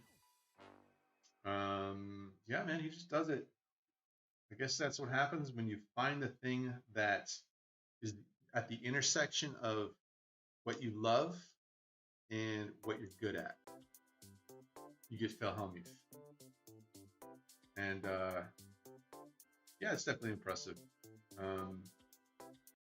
I think he's generally like a good character in the poker industry. I think it's like a net positive. I know a lot of people are just like over it, and I definitely don't blame them, but this is a good plot. The problem is, I think the reason why people generally kind of like get tired of Phil's antics is that there's not really like that good of a vehicle for promoting other players. Oh, with the nuts. 985 deuce, 3 diamonds. Turn 2 pair, no good. There's not that great of a vehicle for building up the new breed into as big of a superstar as Phil Hellmuth is. I think I might just re-raise, rip this, and get it all in. Like, you might have pocket sixes, and you might have 10-6, but we still have the 3 overcards that are outs versus those hands. And we could have the best hands here. And if he has ace-10, I think we're doing pretty well here. So we might be behind, but I think it's fine. So I'm just going to go with it.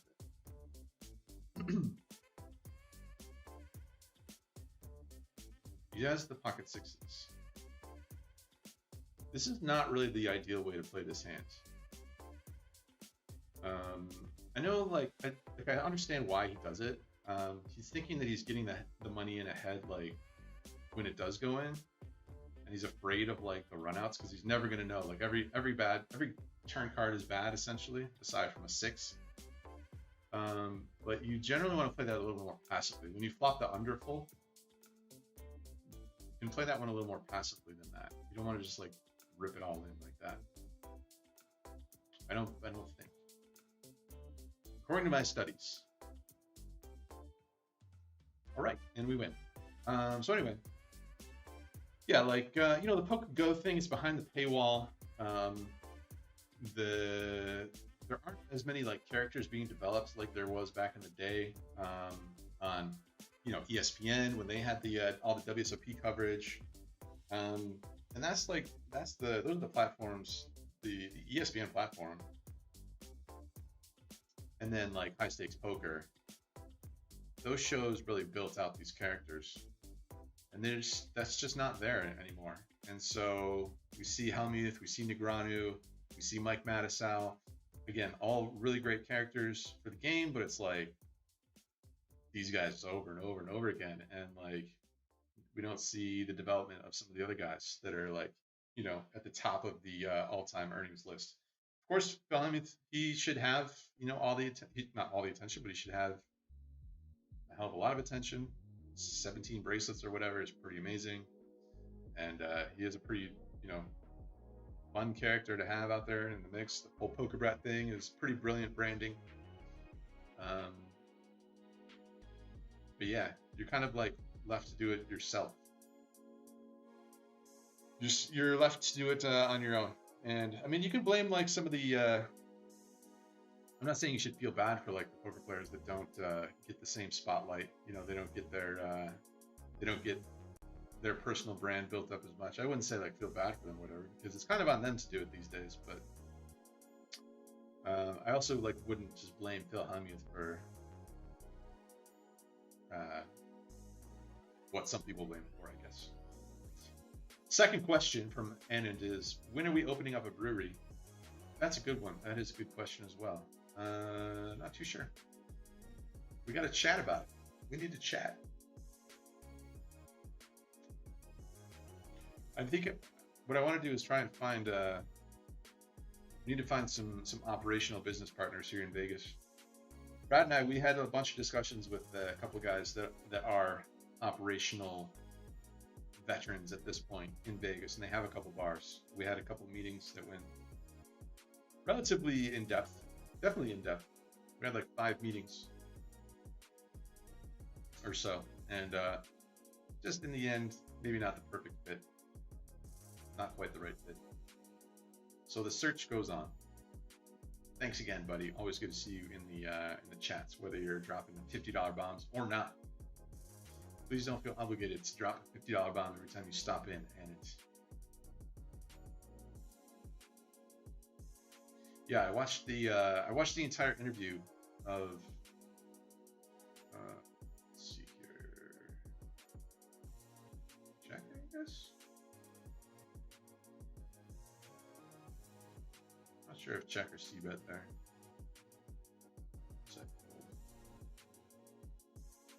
I watched the entire interview, the No Jumper podcast, Adam 22's podcast with Mickey. It was an interesting one for sure.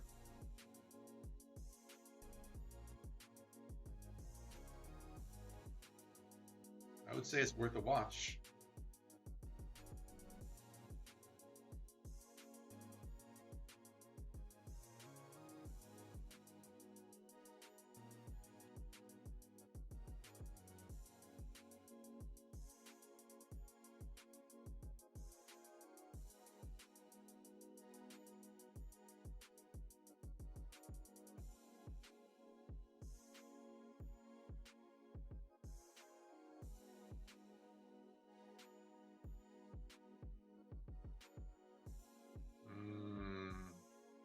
I'll fold.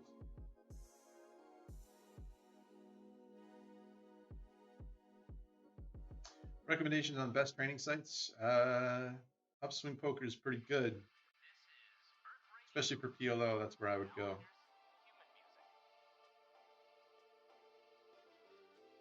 If you go to my website, andrewnemi.com, and then you go to blog post on there that is called What I'm Studying, that should lead you in a good direction. This guy 3-bets again. King 5-7.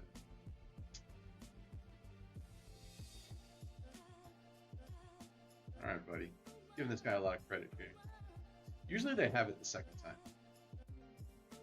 Maybe the first time he didn't have it, but I think the second time he had it. Mike Matasow is not Crazy Mike. That is true. Crazy Mike is a different guy. But yeah, if you're looking for study help, go to my website, andrewnemi.com. You'll find a blog post called What I'm Studying. I have different suggestions for no limit cash, PLO, no limit tournaments, all sorts of stuff. Got to give a shout out to the Hand History Lounge, though. That's where I hang out the most. I'm in there every day answering questions. People are getting feedback, getting better at poker, and it's also just like a really chill group of guys that I've become friends with. Very approachable. What's up, Lloyd Kerwick? Watching your vlogs from the start. Appreciate it, man. Watched your 40-minute video. Good stuff, Andrew. Thanks, Jared.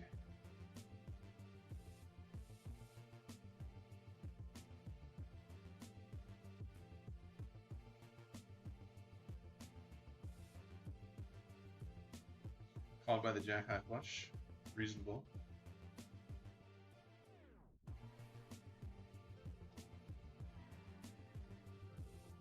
Andrew been a sub since around 9K. Also grinded this fine morning. Cheers. We'll love a shout out. What's up, Gabriel? Go get him. Good morning to you, presumably in Europe.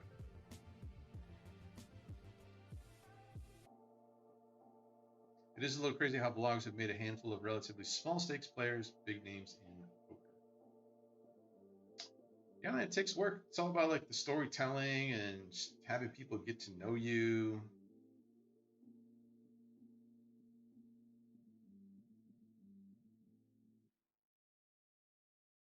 Twitch streamers are salty. Are they?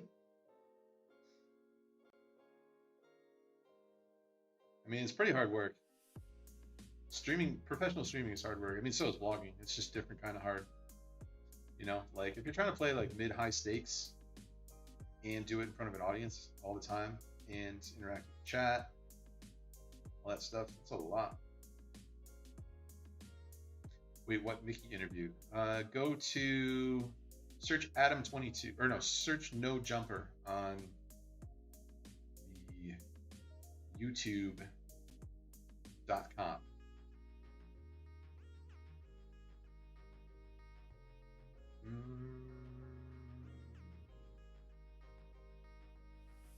It's not pretty poor equity here. You do have a queen, but I don't know. Ace King could be good. Is not. Not even close. But yeah, search No Jumper here. That's M22's podcast.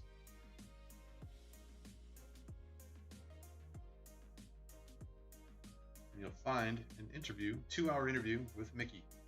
Definitely worth a listen.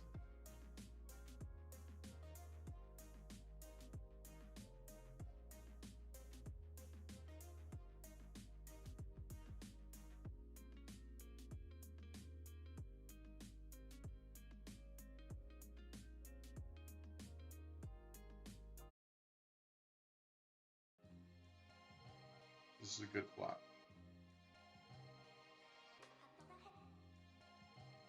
I think I should check it. Should have checked it. Tough to bet that flop without the goods, and we have so much of it.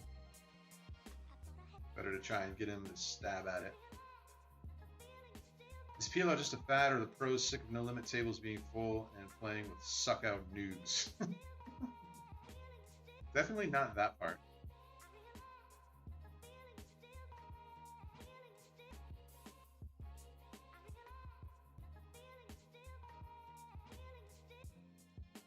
I wouldn't say it's a fad, and I wouldn't say it's no limit tables where people are sucking out. I wouldn't say it's that. Kind of a tough spot here. We have a 7, so we block some value. We don't have spades, so we unblock draws. We turn a flush. Oh, so we're just going to be getting it in here. GLs.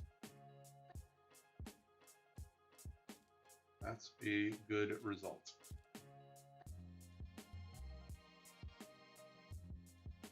All you need is one pair, fam. Just one little pair.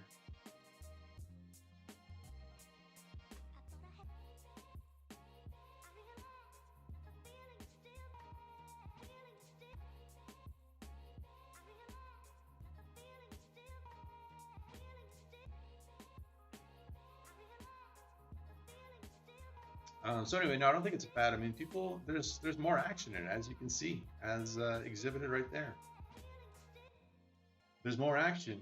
The players, some players, they get sick of, you know, playing against players who have it all figured out. There's less players that have it figured out in PLO.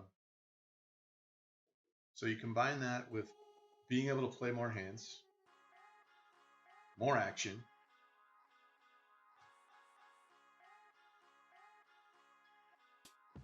It's easy to see why a game might be interesting to non-professionals, which would then make it interesting to professionals.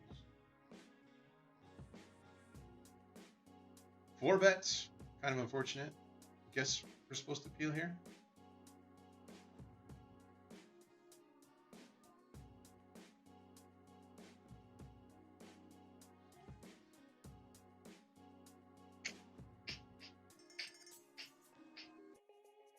I think I'll sit it out.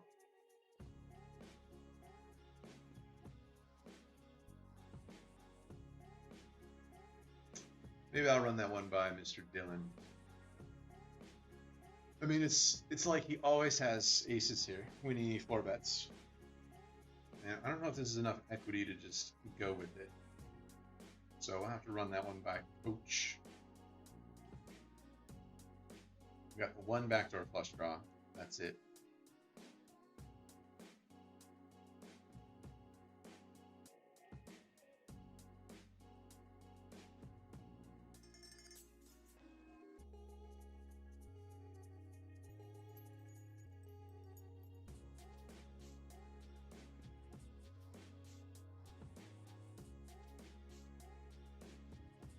I got a question. I jumped on your blogs from your nomadic movement appearance. Do you keep in touch with them? Not that close touch. Like every once in a while, I'll send them a message or they'll send me a message. But I recently checked in to their content and saw what they're up to and saw that they had a baby. So I missed that. I missed I missed her being pregnant. I didn't even see that. And then all of a sudden they have a baby. Let's 4-bet this.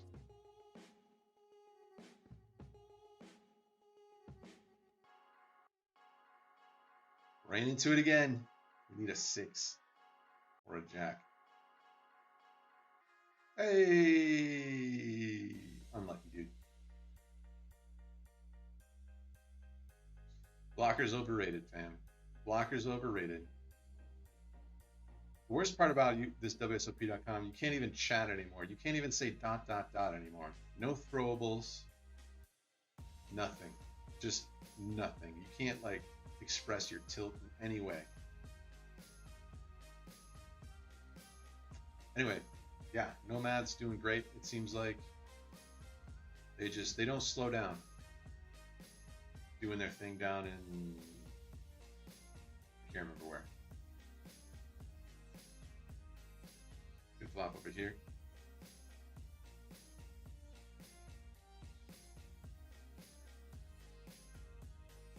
Gonna bet the maximum when the second flush draw hits.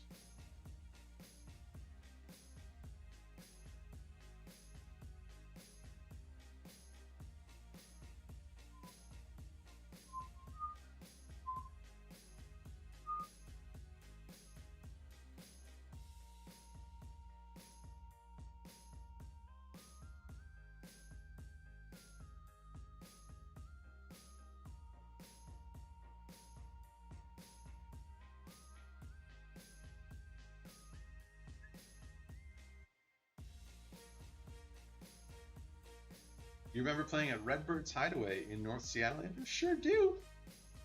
How could I forget? That was a very unique mug. It was one of the first. Sad to see that that room is no longer. I mean, it's not exactly new news at this point, but was sad to see it go. Still wish it was around. Would have been cool to go back there. I thought it was a cool vibe in that little room. I liked the way that they had redone it. Redbird's Hideaway in North Seattle. I think I was winning at early stages of that meetup game and then lost a huge hand later on. Some giant 1-3 pots, I think, went down. Memories. But yeah, unfortunately, the meetup game service could not save that poker room. I don't know what happened. Never heard from them after that.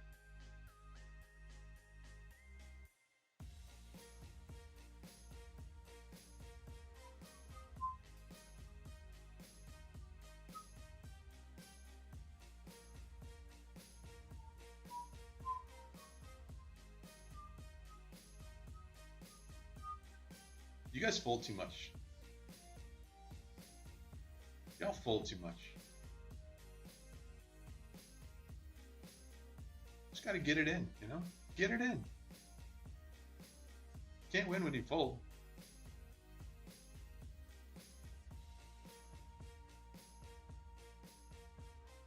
Aces.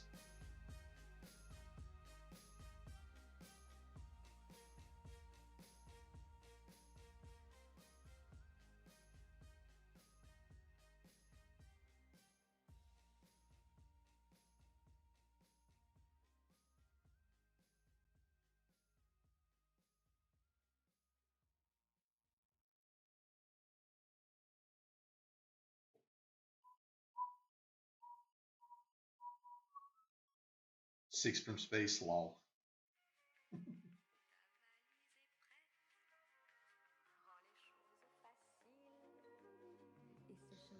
Top 2 over here after raising pre-flop.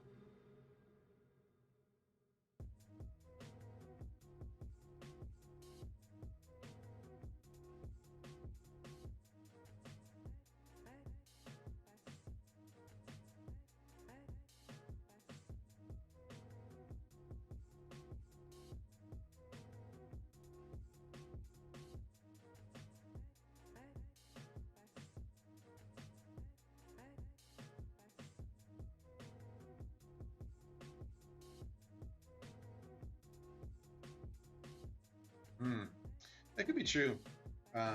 Chris Boy, if you are talking about the hand where I got it in and cracked the aces, I did have a king in my hand, so that's not ideal.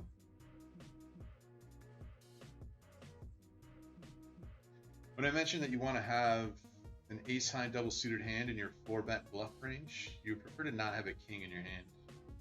So I'm not sure if that's the hand that you're referring to, but good point. So maybe a little too aggro.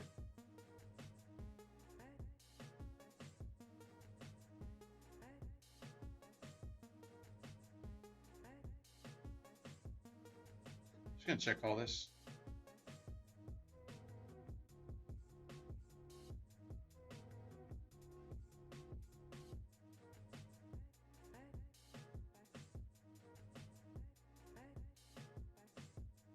Check it again. I think we'll blocker bet it. You have a club.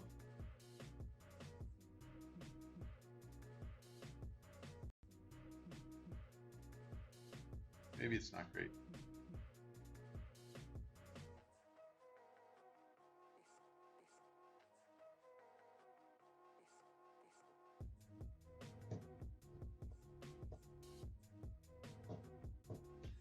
Yeah, it might not be great for that reason because you can put us in some tough spots. Like you can do this as a bluff.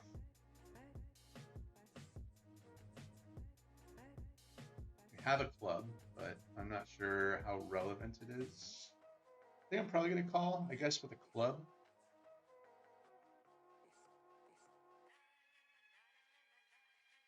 And then fold without a club. I'm not sure if the 5 of clubs necessarily matters, but it is a club. Good hand, good hand.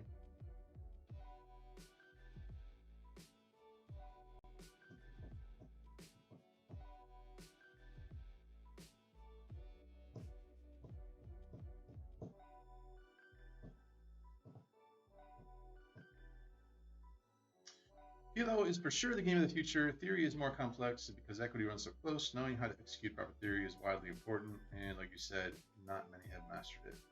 I think all those things are true and are positives for the game. I don't know if everybody enjoys the variance of it, though. Some people definitely do. I don't mind it.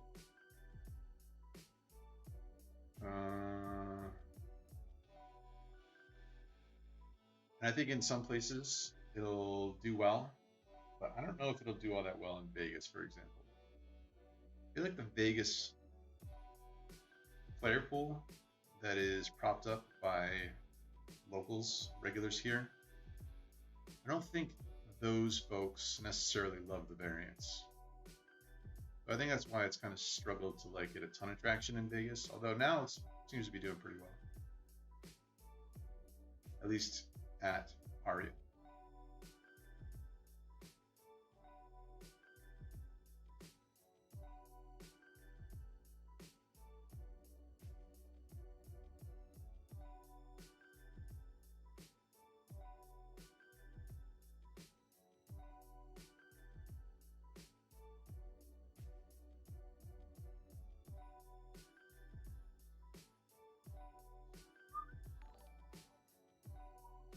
What's up, Malachi B? Wait for it. $1.99. Thanks.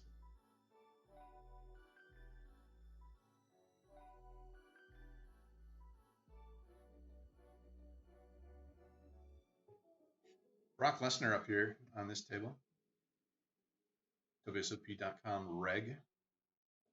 Usually in the tournament streets, sometimes in the PLO streets. Watches the occasional poker vlog. Good player.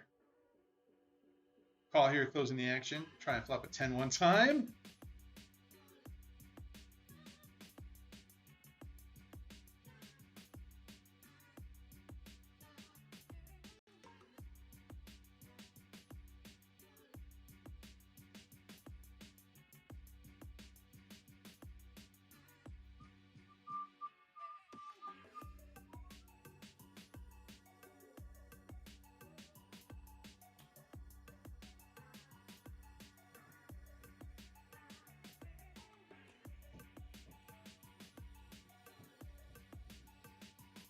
Yeah, that's the 4-bet hand, correct. Right on, right on.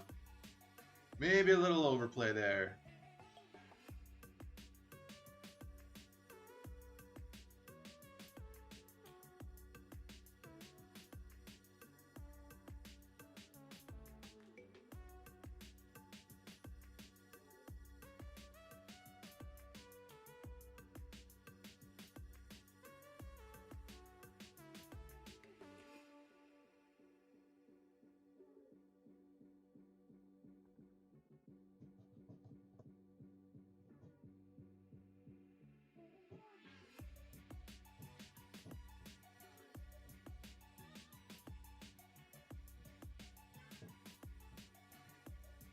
Yeah, not too sure about my blocker bet. If I'm going to call, I guess if I'm going to call, I should just check call rather than blocker bet.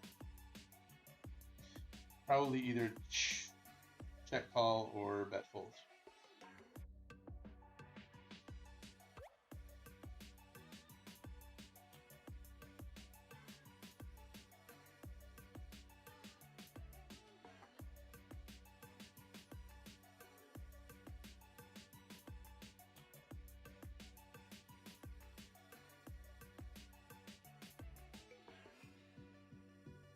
Ace queen jack jack over here. Double suited aces over here.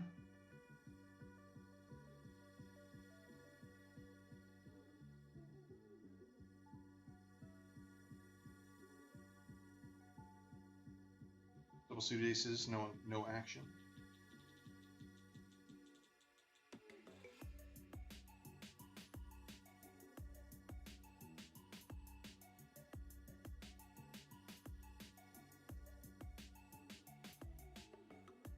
Set of 10's good, my friend.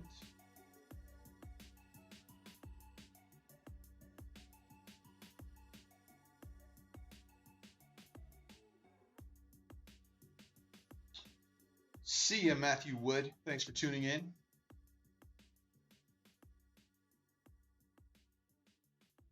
What's up, Zinc5? Longtime fan. How's Boosie? She's good. She started a new job recently. Things are happening. Things are happening in Boosie land. Thanks for asking.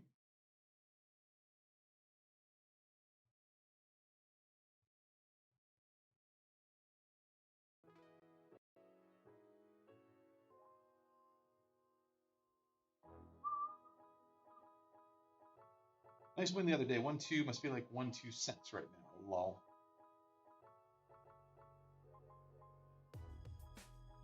Kind of. I mean, not really. I mean, there's so much action in Kilo usually.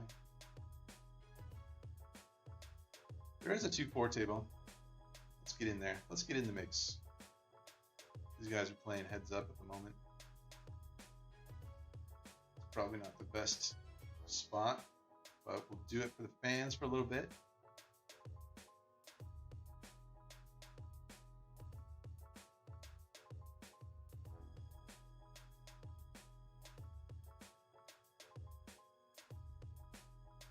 Get the 2-4 mix.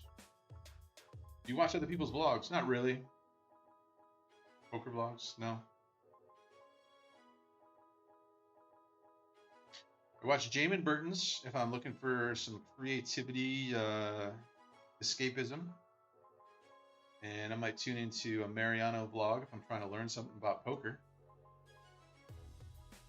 But who's trying to learn something about poker, really?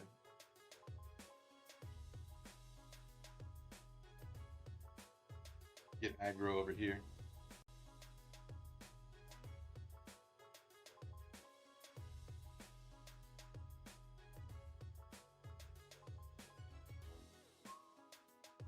See about 100% of ace high flops when rebetting.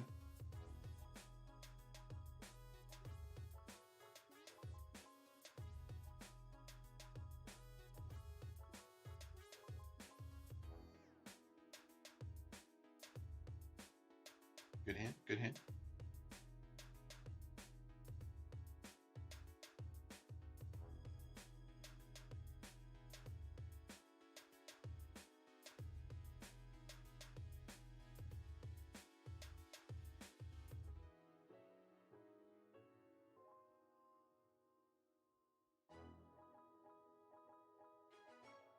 Any chance of a meetup game in Reno? I would say it's kind of a smaller size chance because I don't know. Running up, 2 reasons. Running up Reno is kind of the thing there. They've kind of got that. They got it on lock there. I would say, even though they've been on indefinite hiatus, I think rumor is they're aiming for a spring event. And then I'd say the other reason why probably not, just because it's so close to Vegas, region-wise. Ace 4 bet here with the 10 high rundown. Flop the old pair. Gonna lead small.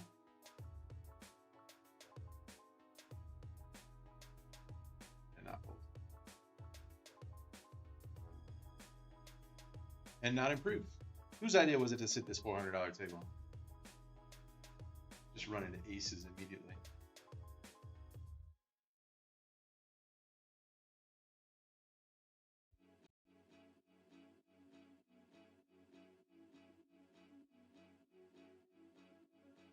Once you flop a pair, you can't do anything about it.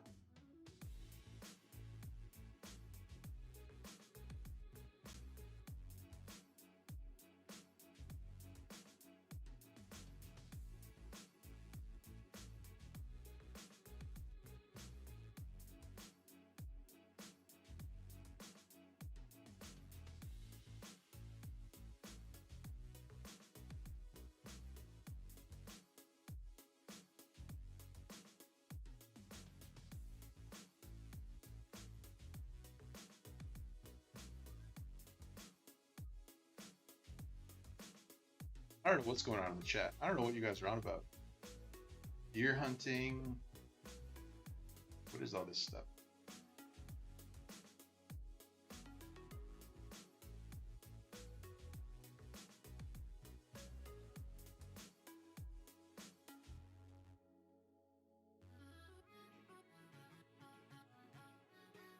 Top pair again. Gut shot, top pair, backdoor flush draw. That's a good turn card. Win some, lose some. Lose some, win some.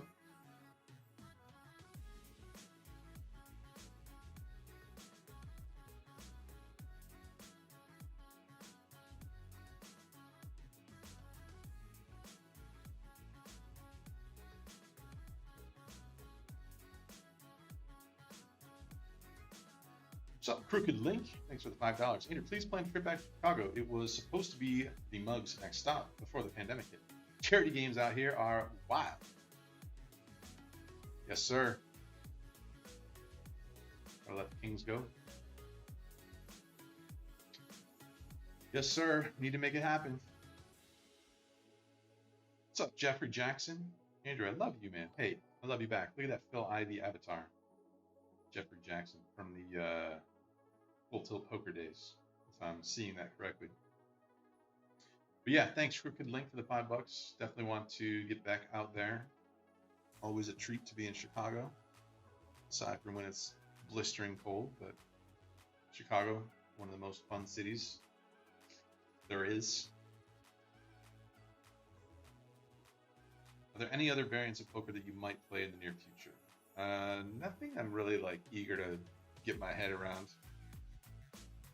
I mean, it seems like if you're gonna try and win bracelets, you really should learn mixed games. I don't really care about bracelets that much. I mean, it would be nice to win one. And had a pretty deep run in PLO, so hopefully the PLO gives me like some more opportunities to do that.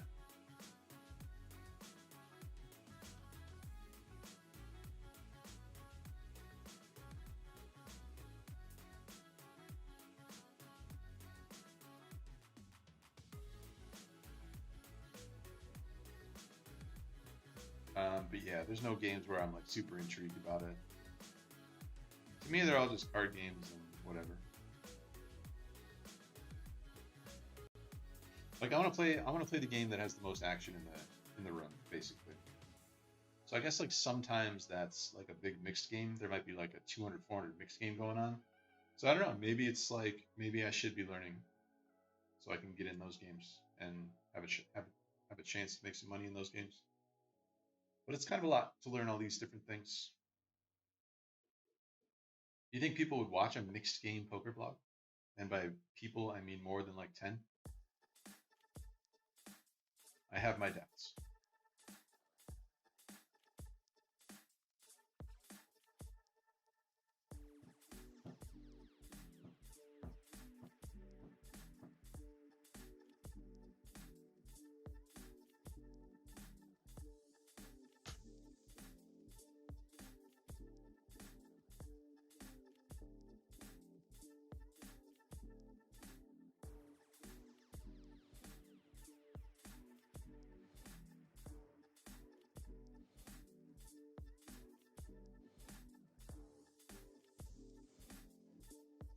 Andrew, I really, really want to make poker my main job. What's your number one tip?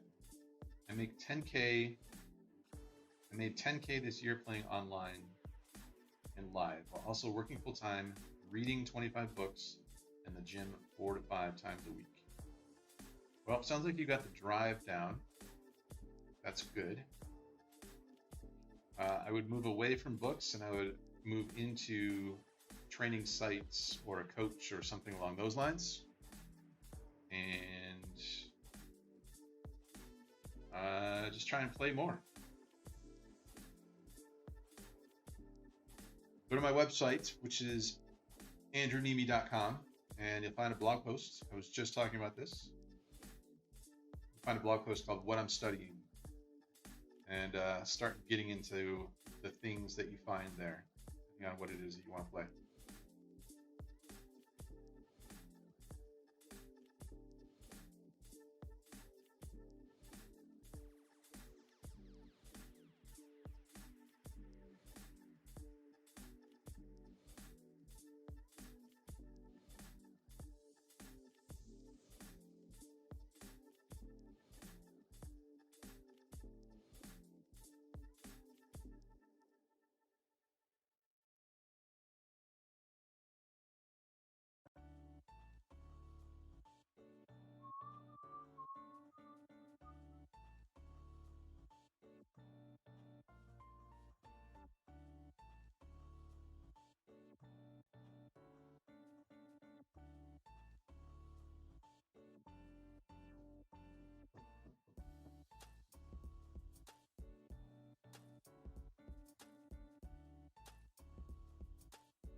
I'm stuck piles, buddy. You need a hug or a shot. Sorry, Ben. How much is piles? How much are we talking about? People need to know. What are we playing and how much are we stuck?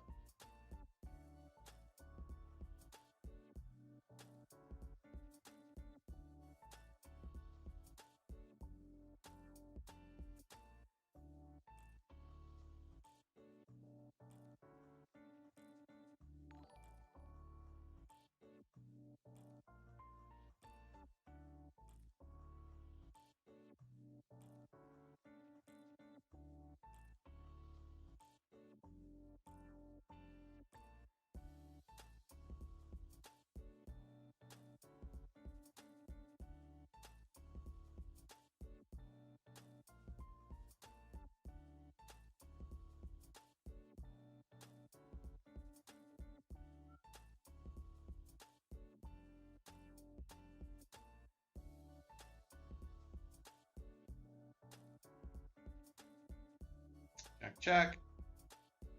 6 is good.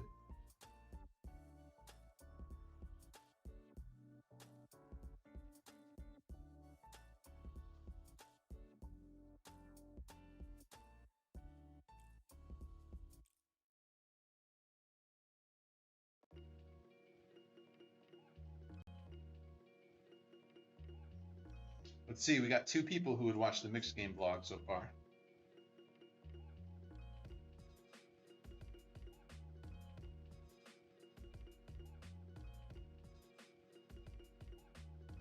My boy Nick Chesney, is that Chesney or Cheney? Says he's better than you at poker. What's your response? Lol. I'd say, hey, probably is. Probably is. That's not saying much.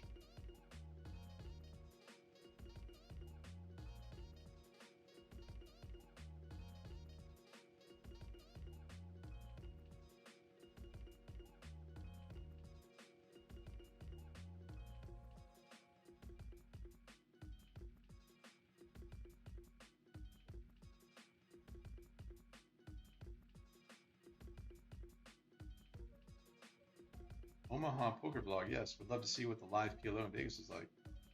Done several of those. Sometimes videos don't show up on people's feeds for whatever reason, but you can find a few Hot Limit Omaha vlogs on my channel.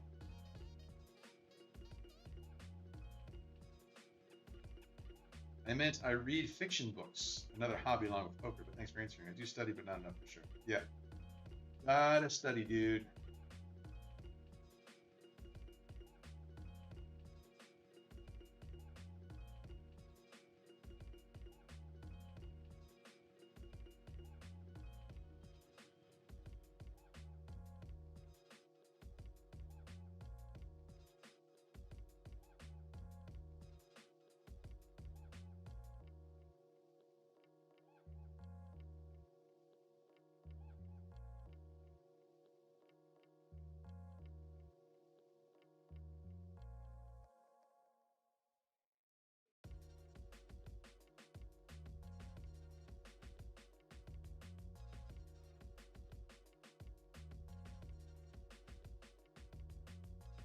"8:30 a.m. in England. Good morning from here. Good luck on your grind." Thanks, Trotty. Yeah, I don't even know if I would call this grind. Just hanging, just chilling, hanging out with the peoples, looking at some flops, getting it in bad, getting it in good. You know the drill.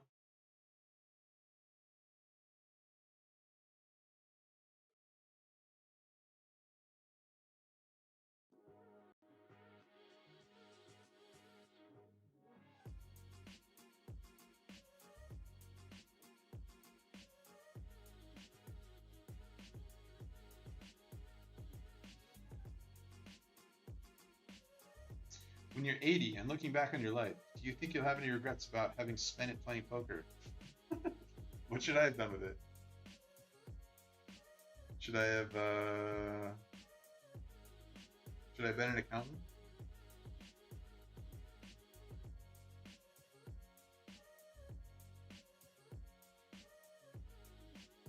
Andrew, have you ever been arrested? If so, why?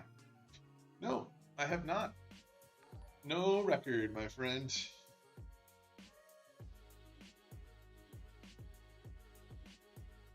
Thank you for the $2 and the question. No arrests for this guy. Not yet, anyway. Benjamin Adler is playing 2-5 and he's down 1.1K. That happens, buddy. It definitely happens. This is kind of a weird spot. I don't want to fold because folding sucks. So everything else seems kind of shitty. Hopefully they get it in and they have aces.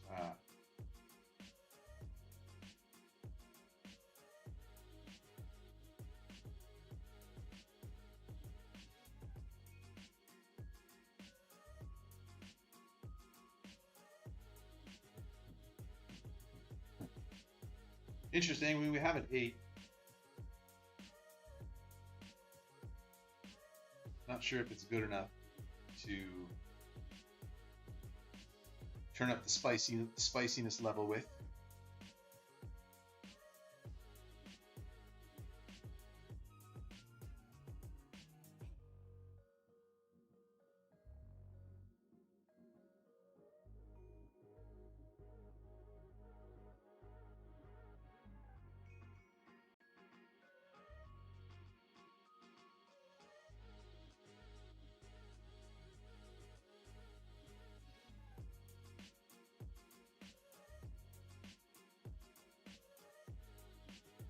Put me down as a guaranteed view and thumbs up for a mixed games vlog. All right, got you down. I'm gonna hold you to it. I mean, it's never gonna happen. Sorry, buddy, it's never gonna happen. You're gonna have to look elsewhere for that one. You're gonna have to find yourself a mixed game player and you know, offer them some sort of an incentive to make some content.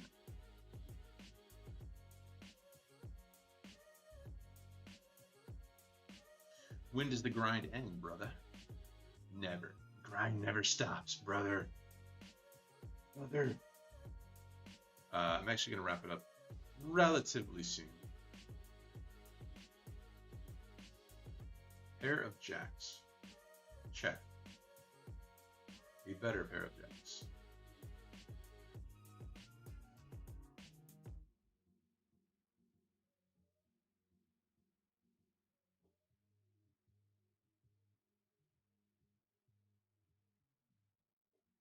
Chat, what's this mix he's listening to? If you search me on SoundCloud, go to soundcloud.com and search for my name.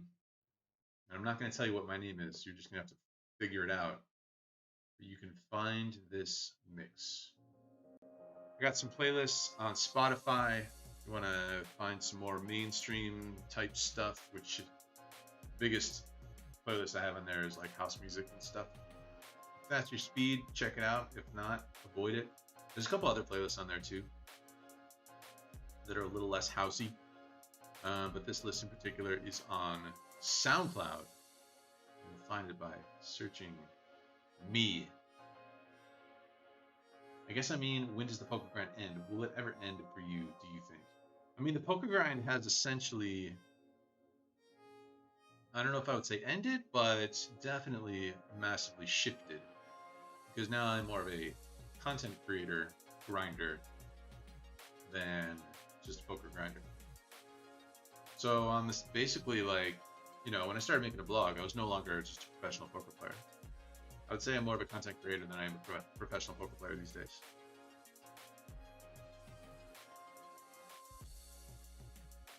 Like, a professional poker player isn't going to spend 20 hours editing a vlog in prime playing hours like I was doing all weekend. That's not what a professional poker player does. So in some sense, the grind has already ended for me, but it's been replaced by a different kind of grind. HGS Player says, are you a pro? I was at one point. I wouldn't strictly call myself a pro these days, as I was just describing. More of a content creator.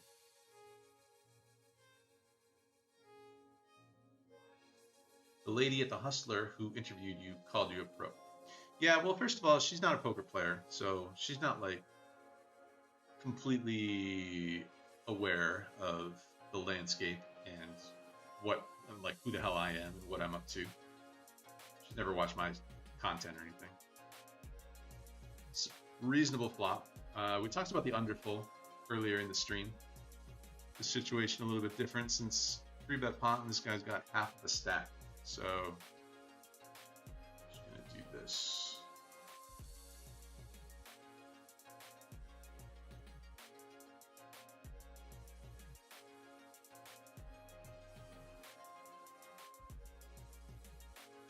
So yeah, I've definitely moved away from the poker grinds and definitely a little bit different of a profession for me these days, and has been for the last 5 years. Definitely happier doing this. You know, it's not that it doesn't come with different stresses. Editing videos is not easy. Like I said, it took me probably 20 hours at least, I would say, editing that 40-minute vlog that just went up on Monday.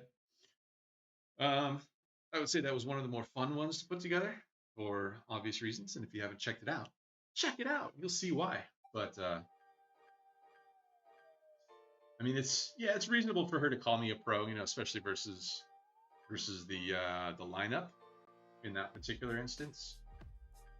But you know, like I said, a professional poker player isn't spending all weekend editing video.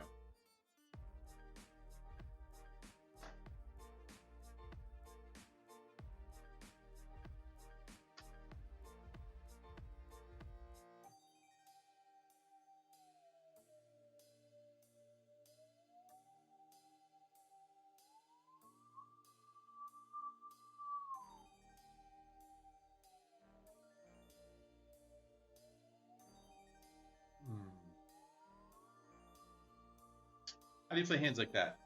Queen 10, 9, 8, double suited. You're holding all your outs and no nutted flushes, but it's still obs. It's obs still a top of the range hand. I wouldn't say you're holding all your outs because you can flop some really strong straight draws, and even though the suits aren't nutted, I mean it definitely hurts the hand strength if the suits aren't nutted in that instance, because there's a decent chance that that hand would go multi-way. So it's not a great spot. It's a little tricky. I'm not exactly sure what's the play there. You guys know I don't like folding, so I made the call.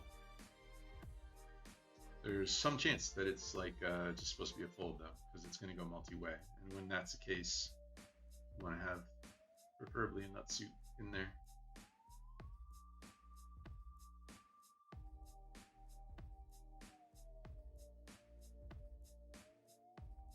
Turn a full house. The worst full house possible.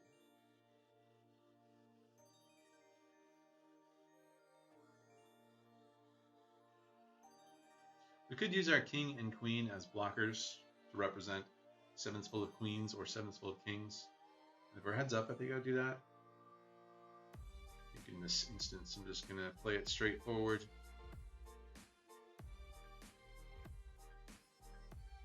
How many people punt to you on the reg?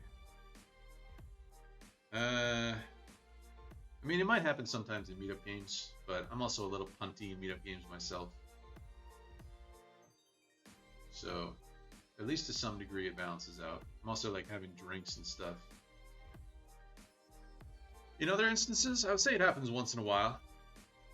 I was playing 5-10 with Bellagio like somewhat recently, and there was a kid there, I think from somewhere in the Pacific Northwest. He's like, I just wanted to try and bluff you. It didn't work. It's tough though, it's tough when people are playing aggressively versus you. It's much easier to play against passive opponents than it is versus aggressive opponents.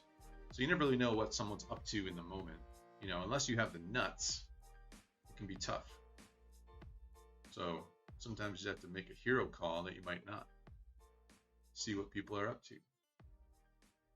Or sometimes I just fold and someone's like, got him! And he just had a random air ball.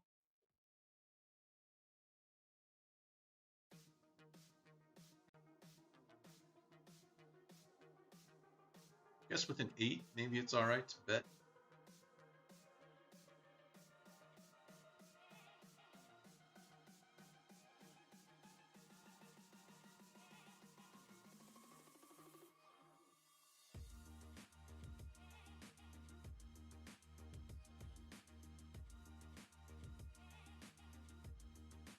She looked like she practiced her lines in the mirror. Yeah, I mean, they brought her in for for funsies, for shits and giggles. They didn't bring her in because she was like a professional interviewer or had any clue about poker. They just brought her in for, the wackiness of it all. So, I thought they accomplished what they were going for, honestly. I thought it was pretty funny.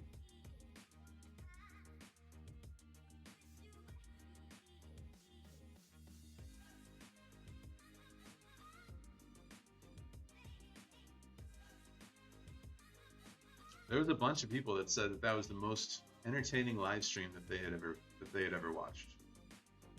Like I got a bunch of messages like that. So got to give them some credit for all that wackiness.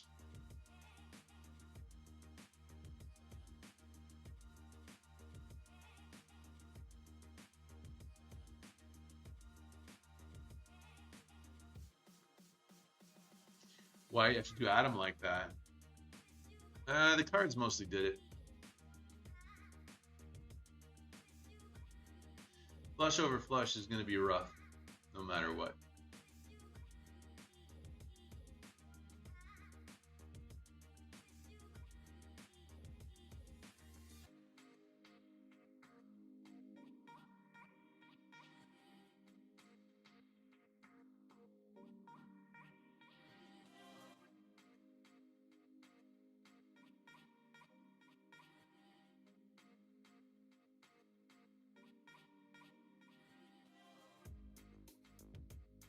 Do you study topics related to content creation like a poker player studies away from the table, or more just trial and error?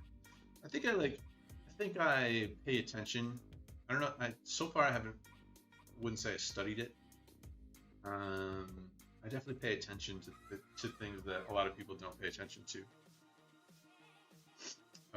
But kind of funny that you mentioned that, because my longtime favorite content creator, Casey Neistat, just released an online course starting next month that I'm thinking I might sign up for. I think it's $250. So I might do that.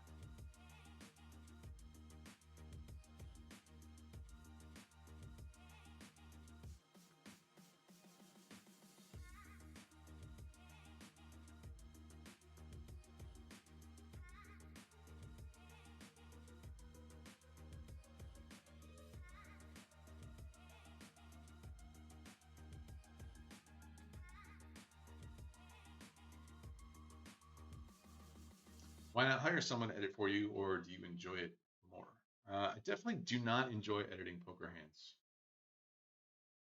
because there's no real creativity. I mean, you can inject some humor into them sometimes.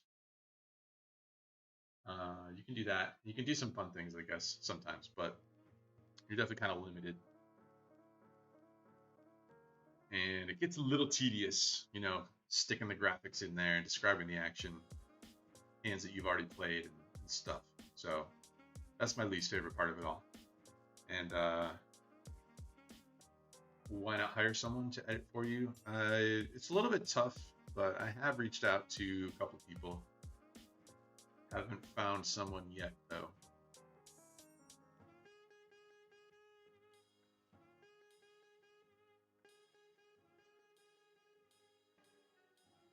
I enjoy editing all the other stuff, though. I like the B-roll. I like the drone scenery. I like all the other cinematography and stuff like that.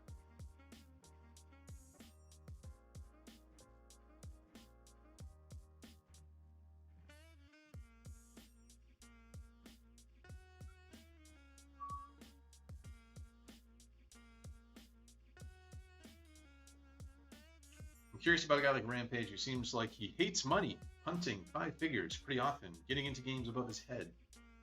Can he be making enough on the content to make that up?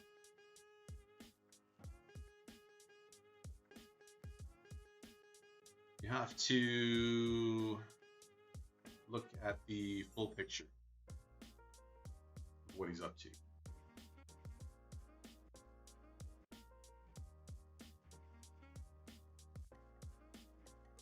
Raise it up.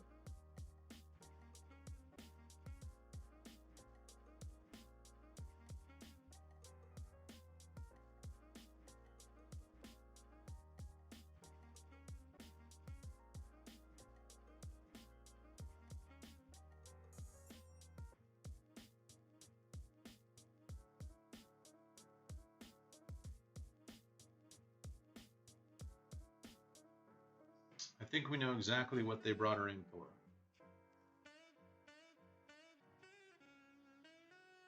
I don't think everybody does know that, considering people are saying what they say sometimes. I think some people get it, but other people are like, wow, that was an awkward interview. Like, no shit.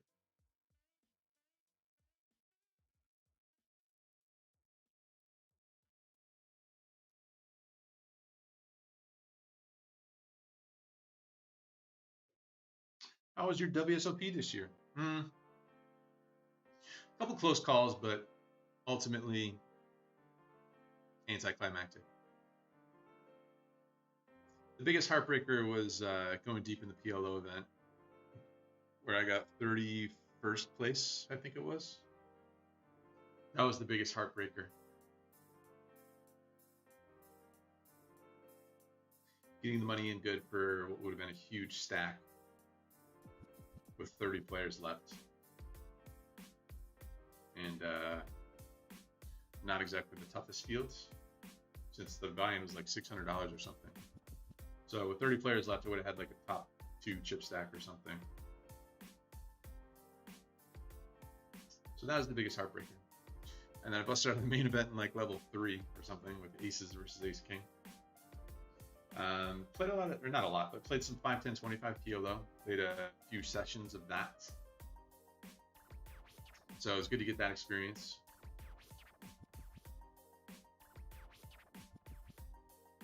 But yeah, after all that is like, after it's all added up, it's like, doesn't really move the needle much.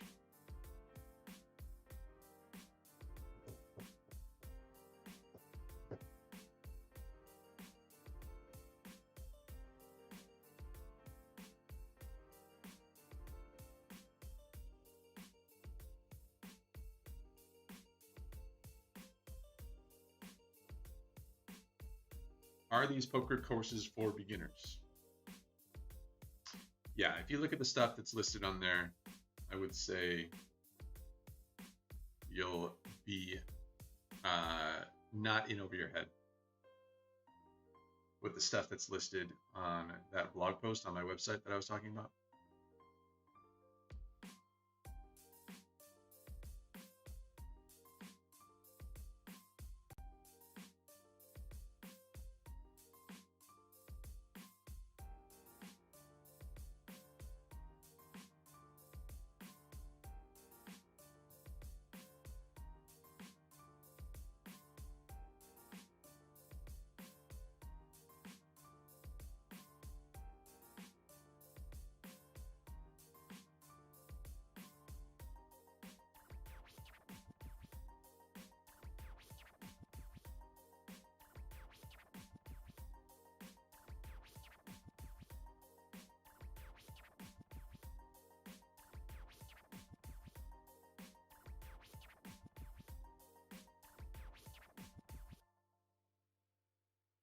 Unless you're talking about the Casey Neistat thing, in which case, yes, that's also for beginners.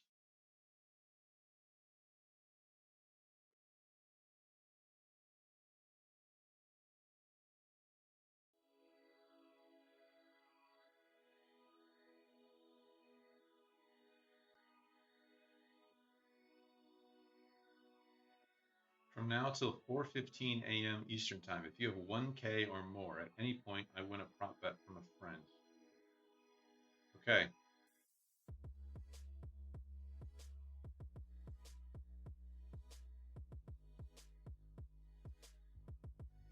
Here you go. I have 1K. You win. You win, dude. You did not specify on which table. I have 1K. You win.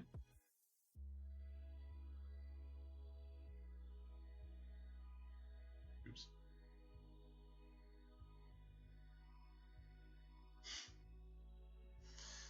All right, guys. I'm gonna wrap this up. Let's play to the blinds. Sit out next.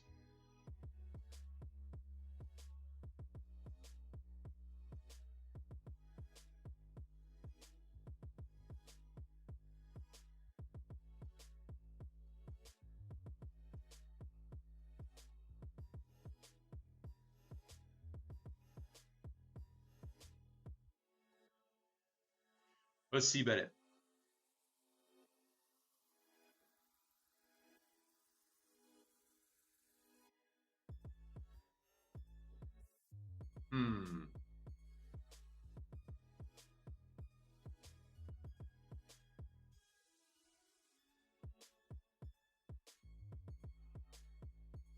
Yay.